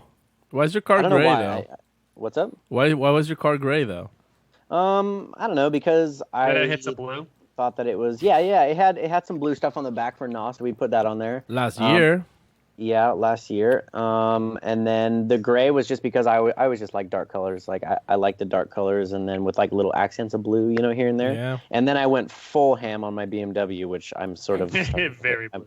I'm starting to hate it. But Toyota, the like TRD Pro color for this year is kind of similar to your BMW color, which I don't love it. I don't hate it though. I wish that like Toyota does like that premium TRD Pro color every year. It was like the cement gray was a popular one 2 years ago. Mm-hmm. Last year was I don't remember. I think it was also blue, but a different blue. And this year it's Dylan like Blues. pretty much your BMW blue. Dylan It's Blues. like it's in your face.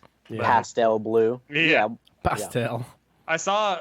Am I misremembering this one, or do you now have? Did you finally cut out a hole for your fuel tank in your car? So what I did was I just took like the fuel filler neck, and then I like unbolted it off of the gas tank, and then I like put it like drilled a hole through like the inner fender, and then like ran it through into the trunk. So I just popped the trunk and then fill it there. Yeah, Why but I was don't you having- just run it through the fender? You still want to, or the quarter panel? You still want to cut it? Yeah, no, I'm not drilling a hole in that thing. It looks so sick without it. It's Dylan Kevlar. has It's been Kevlar, rolling right? around for over a year now, taking off his HGK wide body. Yeah. No, it was not over a year. It was Is it- like a It- couple of. It is was carbon like- Kevlar, is it? There you go. It was like 2 months. Yeah, if you're watching, you can see Dylan every time at the pump pop off those rivets or whatever was holding them on. And, Clayco. Dude, Driving around with I never got Clayco. so many people were just like, "What are you doing? Like, why are you doing this?" People just didn't I had like my full like blue fender laying on the ground with my little tool and all my rivets next to it, and then it was like somewhat normal looking under there. Obviously, it was like partly red and partly blue, Man, And that people next to me were just like, "What is happening? Why are you doing that?" I'm like, "Well, it's like this kit with like the fender because it looks cool," and they're like, "That's Why, the dumbest thing I've ever seen." They're like, "That's so stupid." I'm like, "Cool, have a good one." Man, think about that. You pull up the gas. Man, I'm just gonna throw $2 in it. It takes you 30 minutes to fill it up. Just yeah. Oh man, I got $3 and change. This is gonna take a because I minute. have to like pop the trunk, put the thing in there, and I have to like hold the gas pump the whole time, and my arm like falls asleep, and I'm like, I like don't look forward to getting gas, which is kind of annoying. So maybe I should just drill a hole in it, but I mean, at this point, Yeah. Do they make, how big are fuel cells? Like a fuel safe? Do they have like 15-gallon ones? Oh yeah, you can get whatever size ones you want, and like the race cars got 10-gallon ones in them, so it'd only be a little bit bigger. Well, there you go, man. The old fabricators don't have cool cars on their own because they spend time working on other people's cars. Their shit sucks. I'm not trying to pay for a fuel cell. If someone wants to give me one, I'd be like, "Weep, Yep. Fuel cell, what up? well, it feels safe." Actually, before you give him a fuel cell, can you sponsor our show? And then after that, Sponsored by. or fuel safe, not fuel cell. Excuse me. Hey, That's super your chat. name, We got right? a super chat, boys. This is another one for Dylan. This is another first time caller, first time listener, brand new.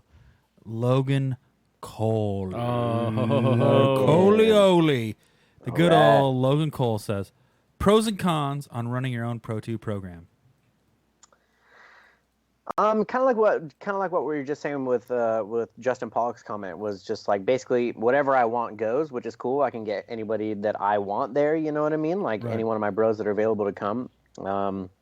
Cons would definitely be paying for everything out of your pocket. Like I got a little bit of help last year with a couple of awesome sponsors that helped me out, and that was sweet. But essentially, it's still like, you know, I was on Nexon last year, and I was still paying for tires halfway through the season, and then, you know, it's just logistics, basically just logistics on logistics, figuring out where your car is, if it's going to get there on time, where your tires are at, if they have if your wheels have new tires on them, where is your fuel being delivered, where are your bros at, do they have a rental car, do you have an Airbnb for the right amount of nights, do you have the right amount of sleeping space? So it's just all the stuff that people don't think about. It's just like thing after thing after thing after thing. So Do you know how much you spent out of pocket last year?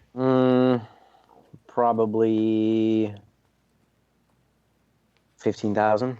And you were one of the better supported Pro 2 drivers, I would say. You had some Definitely. help from the ITW buddies. You had some help from NOS. You had some help from our good buddies AAM. Yeah. I see a Definitely. 2F performance sticker on the side. I'm sure Paco gave you at 2F. least Paco probably 50 funded the whole Gs. I'm program. just like, you know, like throwing money at him. Like, come Just- on, dude. Like, here's Take some more. Boom, boom, boom, boom, boom. Take Yeah. more, whatever it takes. Yep. Speaking yeah, of, definitely. I was so lucky last year with the amount of help, you know, and one of the things that I tell people is, you know, you have somebody DM you or whatever, it's just like, what do you have to do to become a pro drift driver? And I'm like, Send send nudes. enough There are not words to type what you have to do. It's like, it's not just like, if you do this and this and this and this, you'll become a pro. Like I First, can't. you have to go live in Forsberg's house. Right, exactly. And then Yeah, you move houses with him, live in his other house, Yeah. move again Move with to the him, East Coast, move again, then live move in his again, house. and And then you work on his team for a few years, Yep. and then you also build up your own drifting. In that time, you start out little, you get a little bit better, then you get Forsberg to spot for you. Right. which is crazy because you did that the 10-year photo challenge. yeah, And you posted a photo of you. It's little. That's actual little baby Dylan. ear piercings and everything. Yeah, dude. just like standing next to Forsberg's car, like, you know, his shoulders are like oh hi. Look, I'm- Dylan's so built in this that is my- picture. this Look is how my yoked buddy. he is. Dude, so jacked. Dude, is that when you were on the juice? That was when I was on the sauce. Yeah, you're Yeah. on the sauce for sure. So you literally started as a fan. And that's Dylan as a 9-year-old. Yep. Now he's 5 years 19. later, I'm 26. I just thought about this. What'd you think about Paco? So wait, okay, because you used to be on the Doof, and now you're going on the Beamer. So what's going on, bro? Oh, here we Paco, go. I knew this was That's coming. why I called you yesterday. All right, I don't know. Didn't answer, and Well- then I texted you. and Didn't answer. All right, most people. Paco's the see you worst. Hey, posting at Dylan. 40 stuff, Dylan, I'm listen like, to me. what- Listen to me right now, Dylan. Paco is the worst person when it comes to cell phones. I'm telling you that right Oh no! now. And you know what? Corey is the worst at texting. Do you know Everything. what? I just want to for get on Corey, the phone. For Corey, everything wants to be on the phone. Yep. Like you have to call, like talk to him. It's like, Corey, we hate your like annoying voice. Yep. Pick up the phone, answer. I want to ask you one question. Yo, Paco, what it is? Or you need to elaborate a little bit more instead of. No, Hey, here's, Paco. here's the thing. Most of the time, like people think that I'm just like at home scratching my butt. Most of Which the you time, are. no. Most of the time, because your I'm, finger stinks. He's at home looking at hentais. Yeah, Paco, your fingers Tentacle, stink. whatever he's They talking smell about. But that's really from freaking that's bad. from scratching my belly button. Oh, gotcha. But no, I mean I'm at work most of the time. My work is not 2F. People think that that's what I do Good for a way to living, blow but the cover. it doesn't. Good job blowing the cover. But I no mean, one thinks that's what you do for a living because all you do is give every driver a free body kit. yeah. I don't they think email anyone's you. ever purchased a 2F body kit, Paco. Well, because guess as we've mentioned on the show multiple times, just text Paco, I'll send one over. yeah. Well, guess what? What? There is doof coming for E46. When's it gonna be ready? I mean, Why don't we make a deal right now? Why don't we strike a See, deal? Oh, there you go. He was Okay, just waiting to let's- do the big let's- reveal Hey, off Sam, the Sam, show. me and On the you, live? Sam. let's do a new segment on Hold the on. show. Me and Sam will be the negotiator. So, Paco, you talk to me. I'll be your mediator. Sam, you be Dylan's mediator. Are you trying to say? So, Are you trying to so say you you're talk- gonna translate? Dylan, Yeah. You're So you boss. just. So go ahead. So Sam. this is Paco, this, what do you want? this is a new What segment. do you want It's to tell your live client? sponsorship. Okay. What do you want me to tell your client, Paco? Well, I want to hear. Oh, you got to hear proposal. The proposal. Oh, Many earmuffs okay, too, okay. by the way. So Yeah. I won't be listening. Dylan won't be listening. Mm-mm. No, well, I want to hear the proposal Oh, first. so okay. So Sam, Paco needs a All right. proposal. So All you, right, you need to talk to me. Sam. Corey needs a proposal Proposal for Paco. for Doof Body Kit. No, you work with me. I'm your manager. And I talked to Corey, who's 2F's director of marketing, and Paco is chief of 2F. So why don't you talk to me first? 'Cause I'm your manager. You little scamp. Be like, hey, Slippy Sam. Yeah, what's Hey, up, Slippy dog? Sam, We're up? trying to get up on this 2F stuff, bro. Okay, 2F stuff for the E46, right? 6. Oh yeah. Okay, what's that? It's a German car that is now gonna be a race car. Oh yeah, your race car. I know that, idiot. What's the 2F performance? Well, I don't know, Paco. What is it? Is it like a big Why'd you clamshell call like me thing on Paco? the back? Oh Why'd yeah. you call me Oh your yeah. manager? I forgot Paco's Paco's not listening. I I'm not forgot. Your listening. manager, No. Steve. No. All right, do you Your work name's with me? your name's Barry McAukener. Barry McCockner. It's me, Barry McCockner. Listen, Dylan, you're new to the team, and I understand that, but that doesn't give you the right to lip off. So, look, you're an arrive and drive driver now. We can replace you in a heartbeat. What do you want me to say to this 2F? What size breast of this guy? What do you need? You want a bodies kit? Bodies kit. And we want it to be light, and we want it to be free, and we want it now. How many of them do you need? 14. How much money do you want with it? 14. Where's the sticker gonna go? How big? It'll go on my helmet, about this big. All right, deal. All right, thanks, Dylan. You get back to work. I'm gonna make some deals and some money. You just show up at the racetrack and drive, and then I'll fire you or else. Okay? You or else, you little bitch. All right. Ring. Ring, Corey. ring. Yeah, 2F marketing management. How can I help you today? Boy, do I have the deal for you, hombre? Oh, whoa. Who is this? Sorry. I've been getting a couple. Hey, I've been this is- getting a couple of these calls today. Sorry. Who's this? This is Brian McCockerman from Dilly the Dozer Racing, and look, Oh. I got a hot young stud. Okay. He's full of juice, and that juice Wow. propel him to the top of Formula Drift. Ever heard of it? No. What is that? Formula Drift is the coolest, hottest sports. Oh yeah. sensation. No. Is that what they talk about? It's like ice skating, but on 4 wheels that people been saying. Exactly. Oh, all right. Yeah. Great. Anyways, my boy, he says that you have E36s, and what we're looking for is a German car kit for him Okay. to sponsor. German him. E36 car kit. Wow. So he needs 14 of them. 14. $14. You don't make a 15. Okay. And so this is for Danny Hughes then? Danny Hughes, he's going to be running in the Pro 2 program. Okay, program Pro 2 in this Formula Drift. All right, great. Do you know? Can I put you on a brief hold, Brian Heckerman? I'm going to talk to. Yeah, brief hold. Put me on a brief hold. Let me know because the- we got a lot of deals coming. Yeah. No. Everybody. Hold on. I'm going to talk to the head Mexican in charge. Hold on a second. We got a lot of deals coming, so just please be All right. quick. Hey, Paco. Hey, come here. Paco. Yeah. Sorry. Here, Let me turn off come the in my radio. office. Yeah, come in my office. ¿Qué onda? All right, ¿Qué onda? you won't believe it. Brian Hyman Popper just called me. And the guy from the movie, right? yeah, no, he said something about Footloose. He was Yeah, he was a stunt double for Yeah. Kevin Bacon in Footloose. So I just found out Danny Hughesman. I guess he's running Pro 2 and FD this year. With the Miata, right? No, he said he's running a German E36, but he needs a carb kit for it. A carburetor kit? Yeah. Like an Edelbrock? Yeah, that's Okay. what it sounds like he was trying to translate. He sent me a picture, and he was standing next to a NOS car, just juiced out. The dude's fit. Is that big guy, right? Like He's physically freaking fit. Yeah. Oh, Papi. See? Yes. So I don't know what you can do for Brian Heimanpopper or Dylan Hughesman, but they're looking for E36 carb kit. Yeah. So that guy he likes cutting his bumpers in half. No. No bumpers. No more. No mas. E30. It's only complete bumpers. Okay. You know, Let's see because if I can- only the half bumpers. It's only for Audi back cheeks. Okay. That's the butt cheeks. Gotcha. That's it. The butt cheeks only for Audi. Okay. Daniel Hulis, what's his name? Dylan, Brian, Yeah. Barry Harry Heimanpopper. yeah. Yep. Okay. Yes, we're making Super Dude for E46s. E36. E36 Okay. carbureted. Gotcha. All Yeah. right. Hold on, let me unmute. All right, just Brian. tell him see. Just hold on, Paco. Go back to your office. All All right. Hey, Brian, you still there?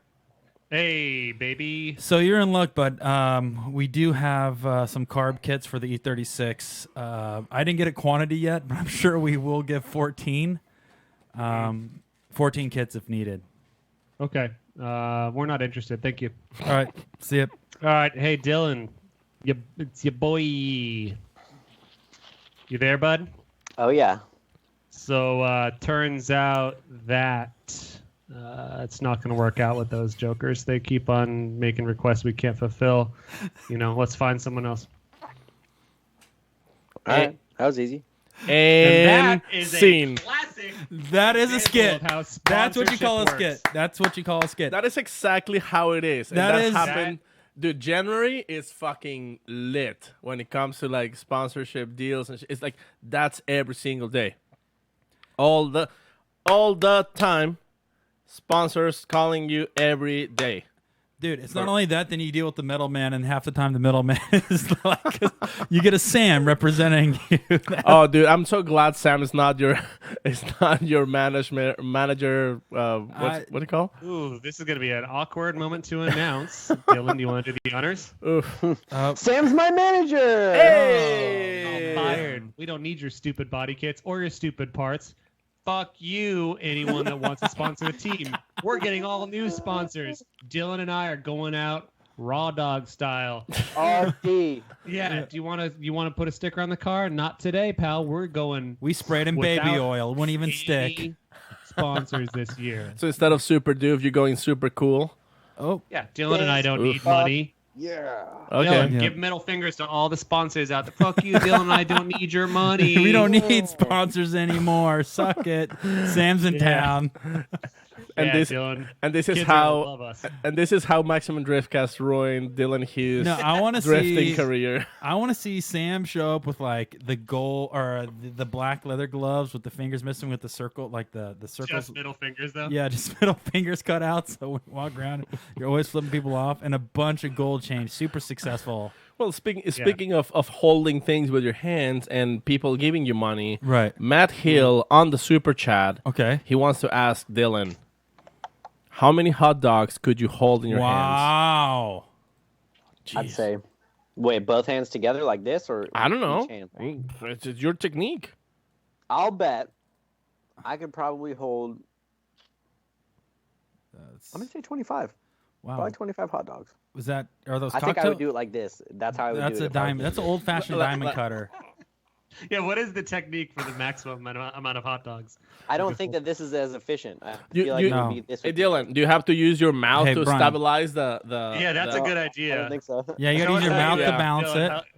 Dylan, show us how you would hold all the hot dogs and use your mouth to stabilize. to stabilize the stack? I don't think I can. You gotta pay me for that. No, Dylan, we're not doing sponsors this year. No, Yeah. we just January's over, almost You over. just lost 2F. Sorry. Oh man, you want to do the hot dog? That's what Paco usually does. Like, Can you hold these handful of hot dogs and see how many you can bounce off your mouth? That's Paco's sponsorship. Paco, legit though, when do your E46 come? Yes, so, okay. Big announcement. We are making Super Do for E46 Great and news. LFC panels as well. Great news. So which LFC panels is The back half. it means the lightweight flared corner panels. Yes. So I always thought it stood for Luis left Francisco Cabron. Cabron way. But yeah, we're working on it. Rear bumper, the prototype's almost done. Side skirts, we're gonna be working on it tomorrow, and front bumper pretty soon. I don't know. I mean, we can try to get them done for you guys. They don't want them. We don't want them. Oh, that's right. All right, don't worry. Bye, Dylan. Yeah, Dylan. Let's see. You're welcome. Do you already have a body kit for the E46 though? No joking. Those fenders are kind of weird. The front ones. Yeah, it's not going to be that one. Okay. I promise you that. Okay, But that's nice. They're like a DTM. So Dylan doesn't even want your shitty body. Hey, parts, I don't Paco. make front bumpers, so I mean front fenders, so you can have whatever Good. front fenders you want. Dylan and I don't want them if you did. why don't you make front fenders? There's way too many options available. And I so see. you know. And you just can't make as good of a part as other people. No, So we just here's the we like kicker. to cater the market that doesn't have anything like it, Right, E46s are a dying chassis right now. every so, bumper, yeah. every front bumper, Yeah, every you don't after. want to get into that market. Nobody Every- wants no, but here's the E46s. thing, like Only every deals in hyper obscure parts for cars, every and he gives them away. no, So like listen, that's his every business plan. every aftermarket bumper for E46s, it's an M3 bumper. Like there's nothing else. Everything looks like an M3. It's like M3 wide, M3 for the E46 4-door, M3 for the wagon. It's like there's nothing else. So Yeah, I mean, why not make something new and implement that? and Just that's don't what do it at all. that's what we're doing. Good. So, yeah. Dylan, do you want this? Do it.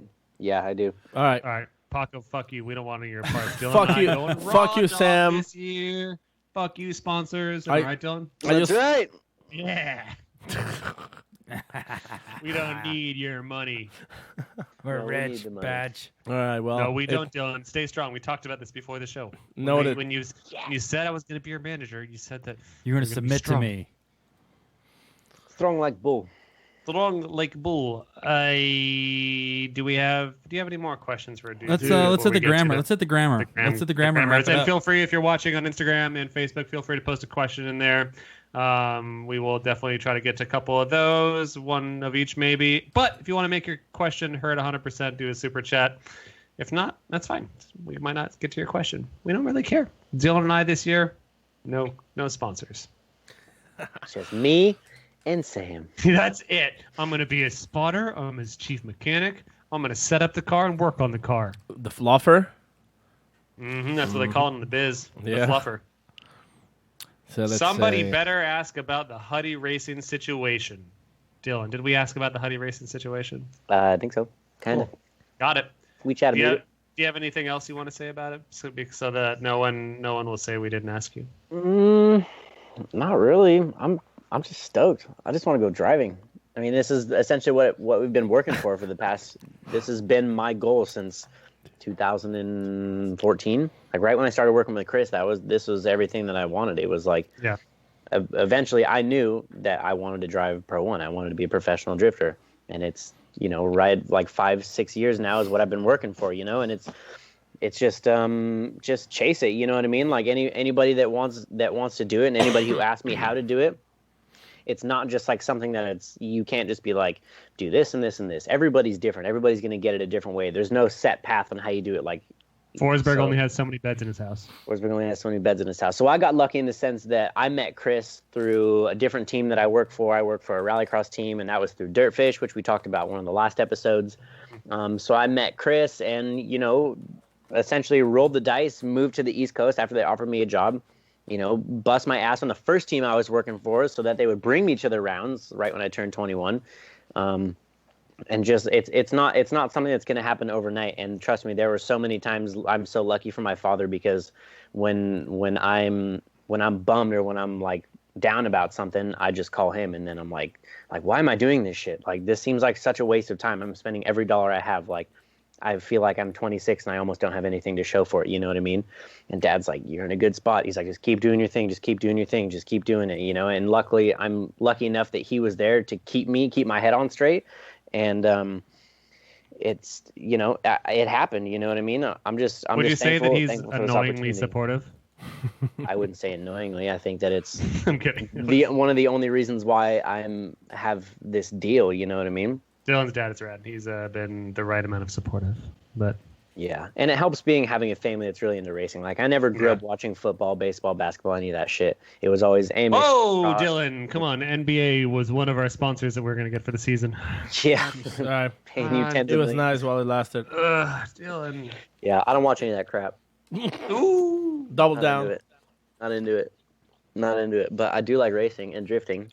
But just, you know, so anybody who's wondering how to do it, like, I don't know, basically. Just bust your ass and just know that it's not just going to be like, oh, I have to, like, work on this sometimes. It's a lifestyle. It's not something you do for fun. Obviously, it is fun, and you wouldn't do it unless it was fun, but it's a lifestyle.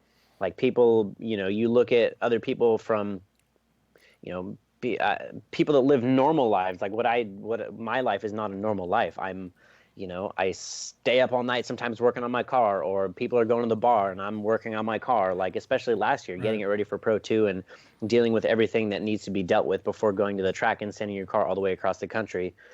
It's a lifestyle. You have to be willing to make sacrifices. Right. Like, I've moved 3 or 4 or 5 times. You know, just be like, oh, the job's over here, got to go to the East Coast. Oh, the job's over here, got to go to Cali, got to go to Washington, got to go to Oregon, got to go to wherever, you know? Right. It was just something that I wanted it so bad that no was never an option. And like I said with my father, he was able to keep my head on straight most of the time when I was like, you know, woozy in the middle of the night and wanted to leave the shop more than anything. He's like, just keep doing your thing, keep doing your thing. Yeah. You know, and having Chris Forsberg as one of my best friends has been, you know, you think I'd be sitting here talking about this right now if it wasn't for Chris? Like, absolutely not. You know what I mean? Like, he has helped me with everything. So I'm eternally grateful for him and, you know, all that he has helped me with. And just bust your ass, figure out who's the best around your area, go to the track, work for free and just learn, because you need to learn. And that was the thing why I think I had some success with Pro 2 last year, is because I had 2 Pro 1 championships working on a team with Chris. And me and Chris would hang out and talk about car setup all the time. So I learned so much before I even bothered to jump into trying to drive professional, right? So learning the car setup and learning the ins and outs of a race program and seeing how it all works, like, for a couple of years before I even attempted it by myself, was probably one of the best things that I ever did. And that is probably some of the best advice that one can give. I feel like anyone that is going to get into the sport these days that isn't just someone with a shit ton of money going into it, it's just from the full gentleman racer perspective. You do need to learn the technical skills, and you should get on a team, whether it's a Pro 2 team to start. There is, as Dylan can probably tell you, there is a shortage of highly skilled technicians that literally every team could use probably one more highly skilled dude. Yeah. So if put you yourself out there, just roll the dice, make a leap of faith. You know, like, I feel like there's no risk if there's no reward. Like, you know, moving to the East Coast when I was 22 to go and work on a team for some people that I barely knew, and I was like, yep, don't care. Like, hometown in Washington will always be here. Like, you know, and that was, again, thanks to my father, was just like, dude, like, you're going to, like, look back on this opportunity and wish that you did it for the rest of your life if you don't do it, you know? And it's just, again, just rolling the dice, making a decision, figuring out what you want to do and stick with it and just do it no matter fucking what. But you keep saying, like, rolling the dice, as in, like, everybody has the same chances. And the only reason it's a gamble. But the only reason I think is not everybody is because you are the only one who created you and polished your skills. So, you know, like, this is not just because you just roll the dice. All this time you also been preparing yourself, training yourself, making, you know, becoming a better fabricator, a better driver. So it's not just luck. Like, it's not just luck. You definitely been putting work. It really isn't just luck. It's putting yourself in the right position so that if somebody did ask you or have you do something that you are working towards, you could be like, yes, I'm ready for this. Or just putting yourself in the position, going the extra mile, and, like, you don't maybe have to be there working on the car at that time, helping Chris with his stuff, but I'm going to stay and help him anyway because I want to help him. And then when I ask him for a favor, he's like, you know what? Like the other night when you stayed super late and helped me get done shit that I need to get done, he's like, I got you. You know what I mean? It's just what goes around comes around, especially in the racing community. And just don't burn bridges either. Like I really, really try to just be cool with everybody. Like I love talking to people and networking, and you know, you can't go around thinking you're some sort of hot shit and burning bridges all over the place. Like be humble and don't be afraid to ask questions and just learn. Just learn, because you don't know what you're doing. You know what I mean? You got to figure it out. So definitely like find a local team, work for them, stuff like that. Why did you text me that day, say, fuck Andy Luck, that guy's a piece of shit? He's going to kill us both. I know. He was in the chat. He was in the chat a second ago. I hope you heard that. Andy, it's not true. Please don't ban us from drifting. I love Andy Luck. He's awesome. Yeah. He's awesome. The first time I ever met Andy Luck, funny story for you guys. Uh-oh. First time Be I careful. ever met Be Andy Luck. very careful, I know, Dylan. I know. This is thin ice right here. So this was my, so I met Chris in SEMA 2013. Met him for like 10 minutes. Worked with his crew chief Brian Wilkerson on the Red Bull Dodge Rallycross team. B-Dub. B-Dub, yeah. And then so basically I was like, B-Dub, let me know if you guys need help next year. And he was like, all right. So basically he called me and was like, hey, we like need a crew guy. I was like, sick, I'm there. Flew to Long Beach after I knew Brian for like 3 days. You know, texting Mitch Forsberg, Chris's wife. She's like, hey, I'm in a Volkswagen, white Volkswagen Jetta. I'm wearing dark hair. Like I knew nobody, you know. And then I get there and I'm doing some stuff to the car, and then we're like, oh, driver's meeting time. We're like, all right, cool. So we walk down. It was when the driver's meeting was down underneath the parking garage, and it was like all fenced off. What you're talking about. This is when media was no longer allowed down there. This is what happened, right? Yeah. And so I'm like, you know, I was like, oh, I got to go to the bathroom, whatever. And then I like walk over there, and like the whole crew isn't there, and so I walk in there and I'm like, oh, like my guys aren't here. I'm like, okay, well, whatever. Andy Luck is like, are you a spotter or a driver? And I was like, no. He's like, get out. And I was like, okay. I go stand outside the fence. Okay. And then all of my bros walk by. Chris, Brian, Ray, like, you know, Scott, everybody walks by. I'm like, oh, there's my boys. Like, okay. So I like followed him in there, like walk right in there. And then I'm like standing in there next to the guys, and Andy Luck sees me and he's like, did I tell you could be blah, blah, blah, and just lost his mind. And like, literally, this is my first day working for the Forsberg Racing team. Yeah. And so I like walk back over to the trailer, and I'm like, oh my God, I blew it. He like, Andy's like, give me your hard card. Like, you're out of here. Like, and this is like my very first time like talking to Andy, seeing Andy anything. Like, he was like, told me I'd never come to an FD event ever again. Like, all of this shit. It was so crazy. I was like, oh my God, that guy's an asshole. I was like, what a dick, you know? And then Chris was like, oh, what happened? I'm like, well, he got mad at me for this. And then me and Chris went over there, and we were like, oh, something happened that day. I'm not sure what exactly it is. Maybe when we do our Andy Luck podcast, you can tell us. But something happened, and then there was a great purging of people allowed inside of the drivers' meeting. And that was the last time that media went to drivers' meetings. Yeah, and it's probably my fault. It's probably your fault. It's probably you.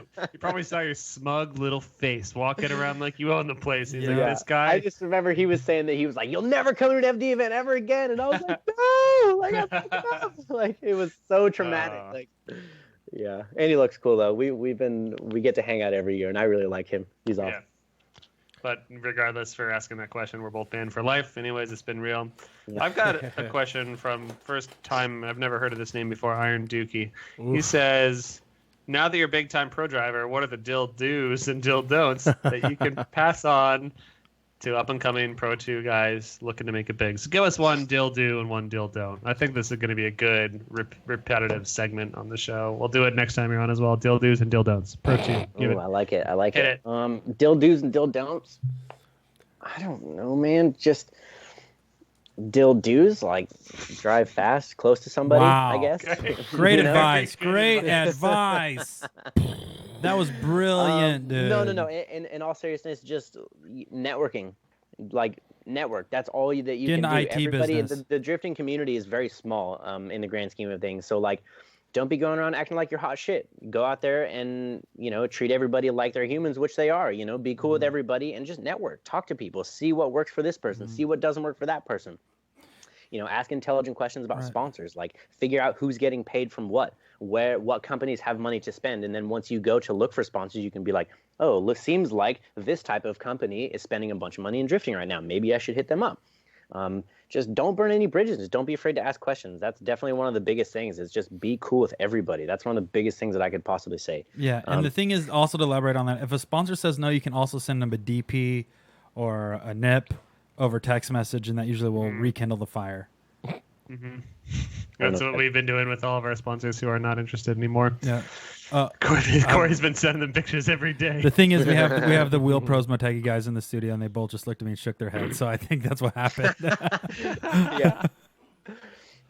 Dil-Don'ts, I don't know, just the opposite of what I just said, I guess.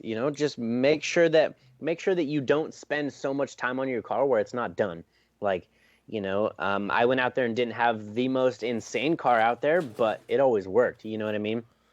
And just don't spend like this car needs to be the baddest bitch car you could possibly see. Like, it doesn't need to be the gnarliest car at all times, especially at the Pro 2 level. Like, if you got 400 or 500 horsepower, you got a dog box, and you got some good parts in your car, just make sure you're comfortable in it. I think just being comfortable in your car and just not spending so much time on the car that you can't spend time on other stuff. Because I'm fully aware that the car can absorb you in every way, and it will take all your time, and then bam, all of a sudden it's time to go racing, and you haven't figured anything else out. So just try to manage your time as best you can, and try not to spend so much time on the car. But it's a very fine line, because time makes your car reliable, but then you got to spend time on other stuff. So just try and manage your time as best as you can, I guess. Yeah. Wow. Those are some good Dill-Dos and Very, Dil-Don'ts. very good Dil-Dos and Don'ts. New segment. We're just going to call you every other episode and ask you for new do's and don'ts. Well, we're going to have a good... I don't joke, we're not going to call you every episode, Dylan. But you're going to have a... not that we've never talked to someone new to Pro 1 before, but we've never had an intimate... our show's favorite baby boy in Pro 1 before. So we're going to have a good bearing on what it's like from someone that advanced pretty quickly to hear what it's like to play with the big boys. Yep. And finally, maybe you could tell me important things like why do the Falcon or why do the Warthouse cars move the way they do, and maybe tell me like what Larry Chen's settings are, like whatever. What are the settings? The big questions that I've had forever. What's a big Larry Chen question? Why the Warthouse cars are so fast? Yeah, no. Why do the Warthouse cars move the way they do? Because they move different.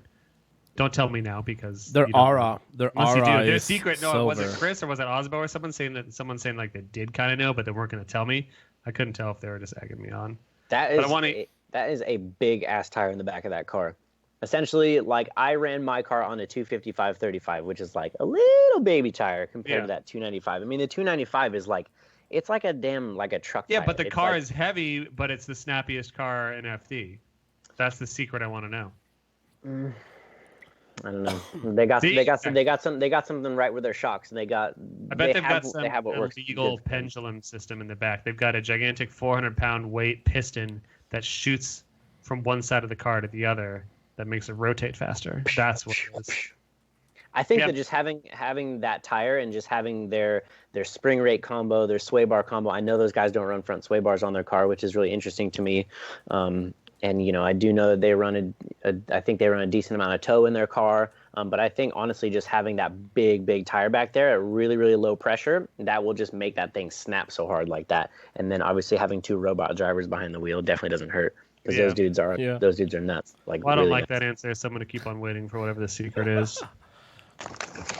Also, before we get to the questions, I do want to address a lot of the questions in the chat. There actually are some regular commenters that are usually kind gentlemen that are throwing a little fire in the Huddy situation. And I think that there is, at least based on our perspective, and perspective is, of course, everything here, ladies and gentlemen, because we always don't know all stories and all sides of stories.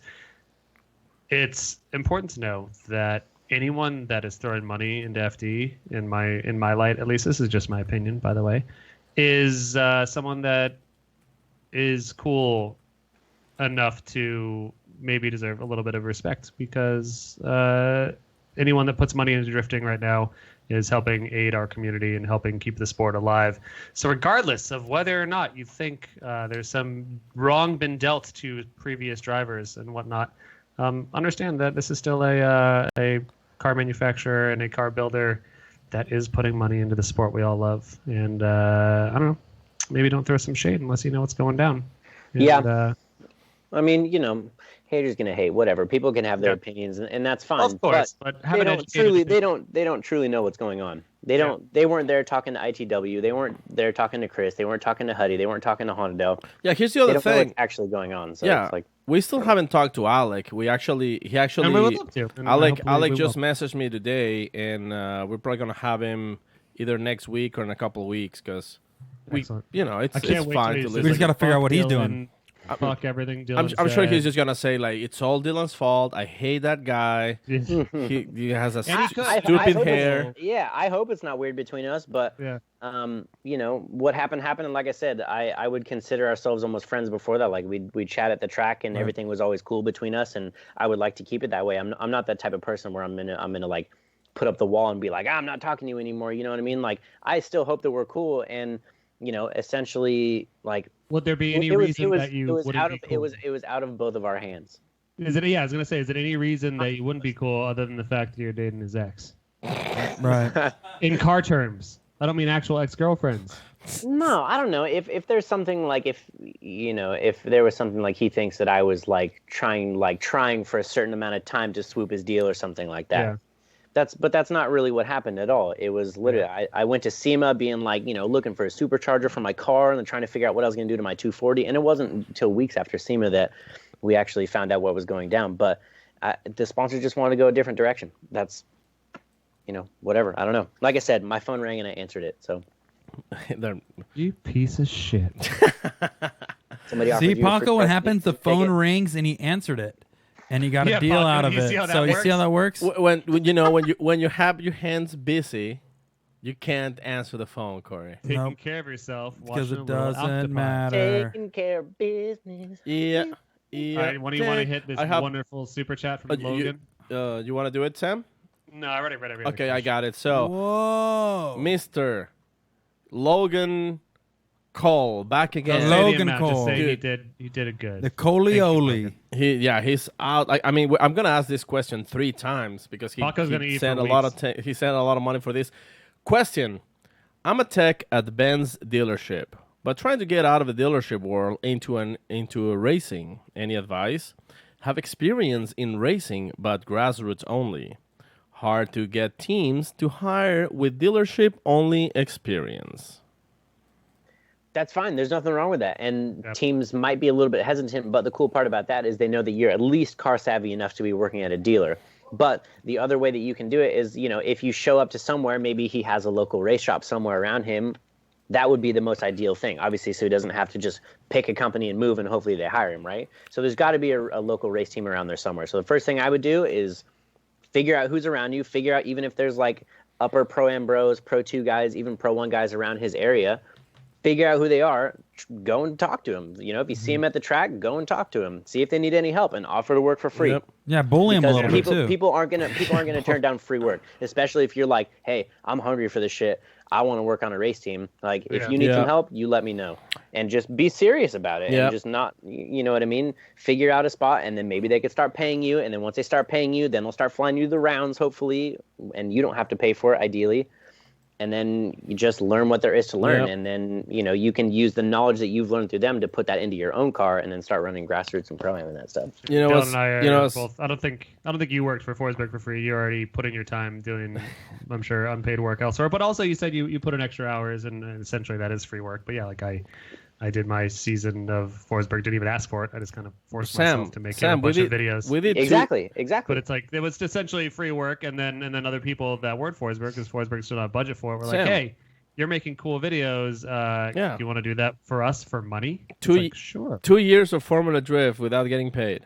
Yeah, exactly. Yeah, So it's like there's we did that shit. and now it is earning me more than enough to support my life. But, But but there listen- was free years. There was free years. There was in there free for years, sure. Yeah. absolutely. And my free years were back in Dirtfish, where I was working. I would work as a tractor boy during the day. I would drive the little tractor around, grade the track back together after they Little get done tractor teaching boy. the class on it. Yep, I was called Digger Boy on the Red Bull Dodge team. And then, like, afterwards, I would just go into the shop and just help them until 2 o'clock in the morning, and then I'd go home and do it again. And essentially what happened with that was that a couple of the mechanics had a falling out after the first round. They quit or got fired, whatever happened. They're like, oh, we need guys. And I was like, hey, I've been here the whole time. I know the car. And they were like, sick. You're 21, right? I'm like, yeah. They're like, all right, you got a passport? I'm like, yeah. They're like, cool, you're going to Barcelona in 2 weeks. And I was like, Sick. rad, that works. Yeah. And then we went to Munich, and then we went all over the States, and then I met Chris and Brian, and it's just the way it goes. You just put yourself out there and just be. You think that if I didn't stay after and help them work on the car every single day, you think that they would have trusted a 21-year-old to go and work on this car, like go travel around with this car? Absolutely not. Like they would have found somebody else. But it's the only way that I saw that I could get around the race cars more, and I wanted to get around the cars more and get paid to travel and all that stuff. It's a crazy story because Brian, our very own Big Balls Brian, we were just very old Big Balls. Our He's very getting old. tired. How old We're are gonna you, put him Brian? Down soon. He's 12. He's 12. We were just talking a couple days ago, and he was telling me specifically he wanted to become he wanted to be a rally mechanic. And one day he went to, what rally was this, Brian? It was the Prescott Rally for the California Rally Series. So he literally packed his tools on his little MR2. He put all his tools in the trunk. He went there by himself, and he showed up, and he saw a team, and he was like, hey, I'm about to graduate from UTI. I have all my tools. I want to be a rally mechanic, eventually driver. I'm willing to work for free. Would you guys be willing to let me work? And they did. And he eventually got a job there. Like, it's literally, it's not going to work for everybody at the first try, but you just have to go and ask and approach and, like you say, work for free, show that you are capable, and work your ass off. And if your girlfriend tells you don't go, you don't need that negativity in your life. Yeah, just go. Yeah. Well, that's what I'm saying about rolling the dice, like what I was talking about earlier. Like, you didn't have to put the effort in to pack all your shit up, get in your car, drive out there. Like, you didn't have to do it, but you did. And then you got to do what you wanted. And then who knows who you would have met that day, and who knows where it could have taken you. So that's what I'm saying about rolling the dice. Just you having a crazy idea, like, maybe I should just go out there and see if anyone needs some help. Do it. Yeah. But little did that rally team know when Brian opened up his toolbox, it was filled with kids' plastic toys. Plastic screwdrivers, plastic wrenches. He didn't actually bring that part up. Yeah. And did they still let you work on it, Brian? That was my UTI tool packet when you graduated. When you graduated, to give you a couple plastic screwdrivers. Nice. Good stuff. Anything else, gentlemen, before we get rolling? I think that was it. I have a question. I have a question on Instagram. All right, one more from Paco. This is from our friends at Bad Apple Motorsports. Super stoked for your new deal, Dylan. Looking forward to seeing you rip in Pro 1, and we hope this deal works out. But what main goals do you have for Pro 1 besides the obvious of shooting for a podium? Pro 1 for me is just a way to gain some social media exposure. You know what I mean? Like I said, like we talked about earlier, if I get a couple top 16s, Rookie of the Year, great. I think that this, more than anything, I'm going to try and use as a stepping stone just to try and get myself out there. And to be honest with you, people from the outside that don't know really what's happening, I show up with like a pretty sick car, a big ass semi truck, and like a fresh looking suit. People think I'm way more legit than I actually am. So that being said, I'm just going to basically try to just keep that momentum going, keep that, it's not like the lower tier of driving anymore. You know what I mean? It's like, even it's just level up in every way. You know what I mean? It's people are like, oh, it's the highest level of drifting in the United States, right? So I just want to kind of say the world. Some say the world, right? So I want to take this momentum and take this opportunity and just try and run with it. Do as much social media as I possibly can. Try and get my face out there as much as I can so that more people know who I am. Because let's be honest, if you have more of a social media footprint and you have more, everybody knows who you are, people are much more likely to work with you. So I see this as an excellent opportunity just to gain some social media credibility and get my face out there to people who don't know who I am, because that's ultimately the goal. That's why, Ryan and Chris and Vaughn all get the big bucks. Everybody knows who they are. You know what I mean? So does Ryan get the big buck? Does Chris get the big bucks? Yeah, they're all killing it for sure. Yeah, I mean, they're killing it, but when you say get the big bucks, like, they get the big bucks to run their race cars and live in one-bedroom houses if they're in West Side California. But if that's what you want to do, then yeah. In the pro drift, I just want people to understand what killing it in the drift world means. It's not like mansion and Joey Logano money. It's not like the rappers that you see like making music videos. Yeah. Like that. It's killing it in the drift game is being able to live a moderate lifestyle and have a race car. Yeah. Exactly. And honestly, that's what's important to me is I would rather have less money and just be able to do what I want to do. And I want to go pro drifting. You know what I mean? So yeah, I don't know. They're killing it though. In my eyes, they're totally killing it because they're essentially making money off of drifting, which is like goals, you know? Vaughn, and then someone in the chat already pointed out, like Riley says, Vaughn is on the side of gas stations, literally. And yeah, you noticed when I said Chris and Ryan, I didn't mention Vaughn in that because Vaughn is on, I think, a different level of killing it, as Chris and Ryan would certainly agree. The man has done many very wise moves to get himself to where he is. So, and what do you think about, and if you look at him, he won one championship, right? Yep. And why do you think that he has been quote unquote killing it more than Chris and Ryan? Because he's a marketing hustler, and he works. I wouldn't say that he works maybe harder than Chris and Ryan. He's just gotten maybe a little bit luckier, and maybe he's got a different skill set in different areas. And I don't know. We'll ask next time we have Chris and or Ryan in the show. We'll be like, why does Vaughn make more money than you? Right. So that's what I'm saying is because it's not because he's won more races. It's not at this day and age. It's not about winning races. Yeah. Like, not to bash Mad Mike at all by any means, but he came over here, didn't win. You know what I mean? But he is killing it. You know what I mean? It's about being a businessman. Like I said, we're businessmen that get to play race cars sometimes, and that's what I'm learning, especially this year as this program is developed. It's not all about the driving. It really isn't. That's a very small portion of it. And we do all of this other stuff and hustle all this other time so that we can drive. Mm-hmm. And like I said, results aren't everything. And that's why I'm going to try and take this year to try and capitalize on the opportunity and just try and get my face out there so people know who I am, so I can try and get money for next year so I can do this shit again. Nice. Yeah, so Dylan, if you guys want to help out in the audience listening, Dylan's trying to get his face out there. If you could just take photos, take screen caps, whatever. I would like amateurs. Just send it to your mom, send it to your dad. I want amateur sketches, like prison sketches. Let's just see Dylan's face. Yep. If we should do a Dylan's face challenge. I think Dylan needs to get like a premium Snapchat, and that will get you a lot of funds. Mm-hmm. That's a good idea. Well, Dylan, we've been using Patreon, as we mentioned at the head of the show. So what we do is we send out risque photos of Paco every month at Polaroid, so it's a custom, it's not manipulated. Right. So we'll send out Paco in different garments. I'm talking bear suits. I'm talking, human suits. He wears human skin. Right. He will, crotchless chaps. Just whatever. They're assless chaps. So whatever you want to do to get out there, Dylan, I support it. Yeah. Okay. I agree. I want you to know, guys. I appreciate you guys. I want you to know that I support you, Dylan, and I'll always be your manager, no matter what, even if you don't want me to be. I'll turn down any sponsor you'd like. Any big deals you have on the line, we'll crush them. Yeah, I'll crush. Nice.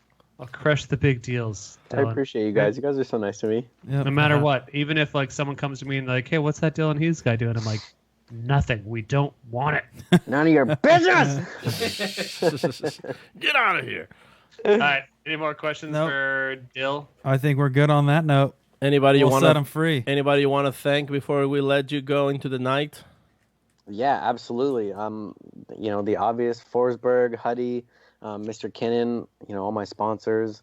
Haven't really announced a couple of them yet, even though I sort of did already. But do it now. Just everybody who's helped me along the way. And my parents, I talk about my father. My mom and my dad are like everything to me. Family is everything, and I have a really good relationship with them. And my brother and my roommates and anybody who just has any positive words to say towards me. Like, I love everybody. So thank you all very much, and especially my sponsors, like ITW Global Brands and everybody. Just thank you to everybody. I seriously appreciate it. It is a dream come true for me. Like, I'm so lucky for this opportunity, and I'm just gonna try and do the best that I can and just kind of keep doing my thing, and hopefully I'll be quote unquote killing it like Chris and Ryan and Vaughn and all those guys someday. Like, that's what I want. But this is a really, really, really good step, so I'm stoked.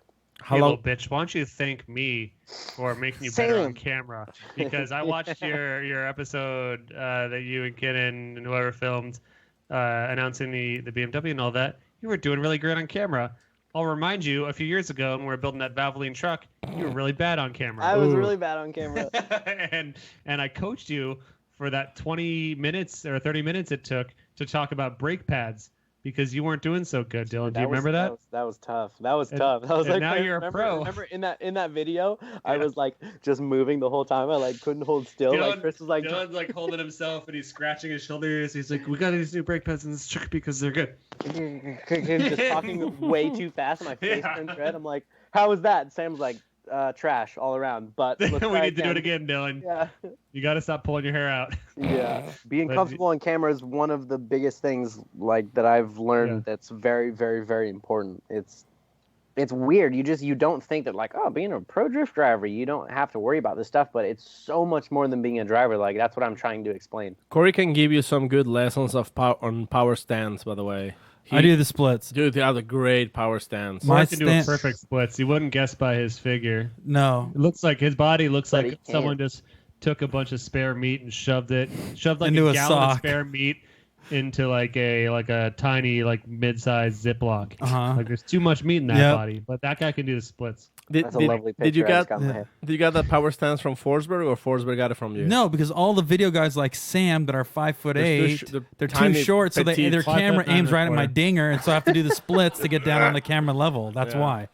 All the cameramen are too short. They need to be tall because now I'm looking down. Except these guys, Josh and my dudes over here. They're normal size cameramen. They're 6 foot plus. Our audience is like literally like yelling at us right now. Yeah, Mike. From the studio. The cameramen that I work with have to be at least 6'3", 6'4", where the camera's straight at my face instead of me having to split down to get on their level. That's why I do the splits. This is Corey on an average shoot. Shoes. Yep. I'm wearing them right now. It's okay. Already. I fired Corey. Yep. I literally, dude, I look like Mr. Miyagi. What's up, guys? This is Corey Hosford. We're here in Tempe, Arizona. We're excited. We're gonna have this new basket installed on my crotch. Well, one thing that I was gonna wait to reveal on our 200th episode that I think I can do now because Corey's forcing my hand here. I don't know if you've noticed. Corey's got an awkward body. He's always wearing baggy clothing. Corey Hosford is actually 2 people inside of a tall trench coat. Wow. Nice. So you might notice he's always wearing that 30 foot. He's always wearing that 7 foot long trench coat, and his arms are a little bit short, and he's got like a he seems confused, and he keeps on like poking someone that he keeps on like slapping his legs, and that's Hosford down there. Yeah. And the upper half is Corey. Yeah. So Corey Hosford is people. It all makes sense now. 2 3 foot tall people. Corey is the head. Hosford is the legs. There's 2 midgets in a trench coat, and that's why he is so uncontrollable in all of his movements. Yep. Sorry to release that. I was going to save that for 2020, but if we have to release it early this year, it's all right. This is your year. This is your year, Corey. Thanks, Pac. Thanks, guys. I appreciate it. So, anyways, no, the facade is over. We don't need to act anymore. Corey, welcome to the show. Hosford, you can come out now. So I just whip him out. Sam, if you want to see Hosford, you have to unzip the zipper and look in the hole. Jesus. All right, this is getting a little too R-rated. We gotta let Dozer go. Dozer has a bunch of work to do. Thank you. It's way past your bedtime. 8:30 is when I've been putting you to bed for years. Tonight's special, so I let you stay up a little bit later. But as your manager and your stepdad, I think it's time for you to go to sleep. All right. I appreciate you. Welcome. See you next Tuesday. All right, boys. Thank you so much. I appreciate it. As always, thank you. Good Bye. time. Have a good night. Later. Bye, buddy. Yes. There you go. So, do we hate him or do we love him? Shet better good at bed. no iPad before bed, Dylan. Are you still here? Hang up on I us. think he's gone. Good. Okay. Thank you. No Good. iPad before bed, Dylan. Get to sleep. Oh man, these kids. Now that you're in Pro 1, we these need all of kids our and their sleep, iPads, okay? man. Can't stand him. Dude, like he was like ready to start like doing the backpack kid dance. He can really well. Yeah, no, I know. And I've never seen him do it, but what's I the other one that that Jeff Jones does? The shoot. That's what it's called. Shoot dance. It's like jerking off somebody. Paco, come on, man. Sorry, Jeff. You got people in the building. You're talking about. Oh, sorry. I thought it's a PG-13 show. No, Paco, what you have to do is so you do both hands and then you do them towards your mouth. For stability. Yeah. Yeah, of course. Corey. What? Should we thank our sponsors? AM Intakes. Yep. You guys That's are the freaking men. The best intakes that like they do suck all of the air. Yep. Into they your absorb all the oxygen It's a good that you're joke supposed that to Paco take. makes every week. Yeah, they suck. AM intakes, they suck. First time we've ever heard that one. Yeah. Now we have we also sponsored by Greg Bussell. Yep. He with keeps sending us chips wrap from snacks. Atlanta. What's the wrap snacks? He Corey, hasn't where's sent the me a wrap single snacks? wrap snack. I Well, would like to ban him from the sponsor list until he sends me a wrap snack. Dill, Greg, send some wrap snacks to Sam, please. Actually, Thank just send me you. some chicken wings. I don't. Oh, there you go. Shut Yeah. up, Sam. 'Cause soon we're gonna have some Bussell wings. Also, we got a few other sponsors that we're going to mention as soon as we finish a few things with them, but they're big in the drifting community, not only in the United States, but also in Europe, and somebody that I personally work with, so I'm really excited to announce that. Oh, But- is this like a secret? Paco, Corey? I'm not telling you. You don't even know yet. You don't even know yet. You know how much I love secrets and surprises, and I can't wait. And now, now that Corey keeps on sending DPs to all of our old sponsors, they no longer want to support us. So we also want to thank our Patreons. Patreons all You day. guys are now keeping the lights on in Paco's house. And I personally want to thank, I see Josh Kirby in the chat. Thank you, Josh Kirby, for taking care of my brother, helping him out with some car stuff. You're the man. Outside of that, that's it for me, boys. I'd like to make a plug. Go ahead. What do you got, Sam? Is it a butt plug? It is. Yeah. It isn't. No, I'm going to be on Matt Farrah Fawcett's Hair Smoking Tire podcast. What? You're going to be on Smoking Tire? This Friday at 3 p.m. Cool. Okay. Let's watch it. Let's watch that.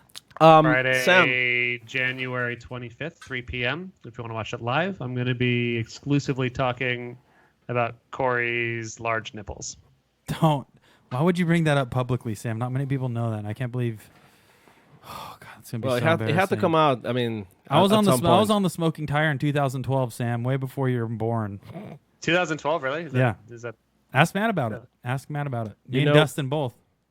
you and Dustin were both on? Yeah. I'm going to listen to that episode tomorrow at work. Do it. You know where this comes from, right, Sam? What are you holding? He's wearing the goggles. The glass The bearings. binoculars? No, Yeah, the where'd that come binoculars. from? Yeah, this was from SAC. Those are some Zach from Smoking Tire. Yeah, some smoking tires, SAC, and Sam Clapman. Binoculars. sent Can you us- put 'em sent on us real this quick? Glass bearings. I didn't realize that he said the binoculars, too. Yeah, Oh, he yeah. did. That's all him. It's like Paco, it's- can you put those on real quick? He's wearing them. they're right on. now. Yeah, like I'm looking into the future. Like Corey looks like What am I doing in the future? you look like a woman, Corey. Oh my God, I am. Oh, no. Dang it. So I know, we cross a lot of lines on this show, but every time you do that, I just have to cover my face. I'm like, no, don't do that. Well, I mean, they're just glass bearings, right? Yep, that's all. Yeah. Thanks, Zach. They're very. I'm looking. They're very handy. Hold on, I'm looking into the future, and it looks really muddy. The future looks really muddy. It's a muddy brown. It's weird. I can't envision anymore. But anyways, guys, thank For you guys some reason, for some reason, every time I put them on, my eyes You get get pink pink eye, yeah, for you like get a a little couple bright eye. days. Yeah. All right, guys. Once again, thank you guys for tuning in to Maximum Driftcast. We'll be back next week with another special guest. Thank you to the Patreons. Thank you to all our sponsors. Once again, we're a couple weeks closer to first round of Formula Drift.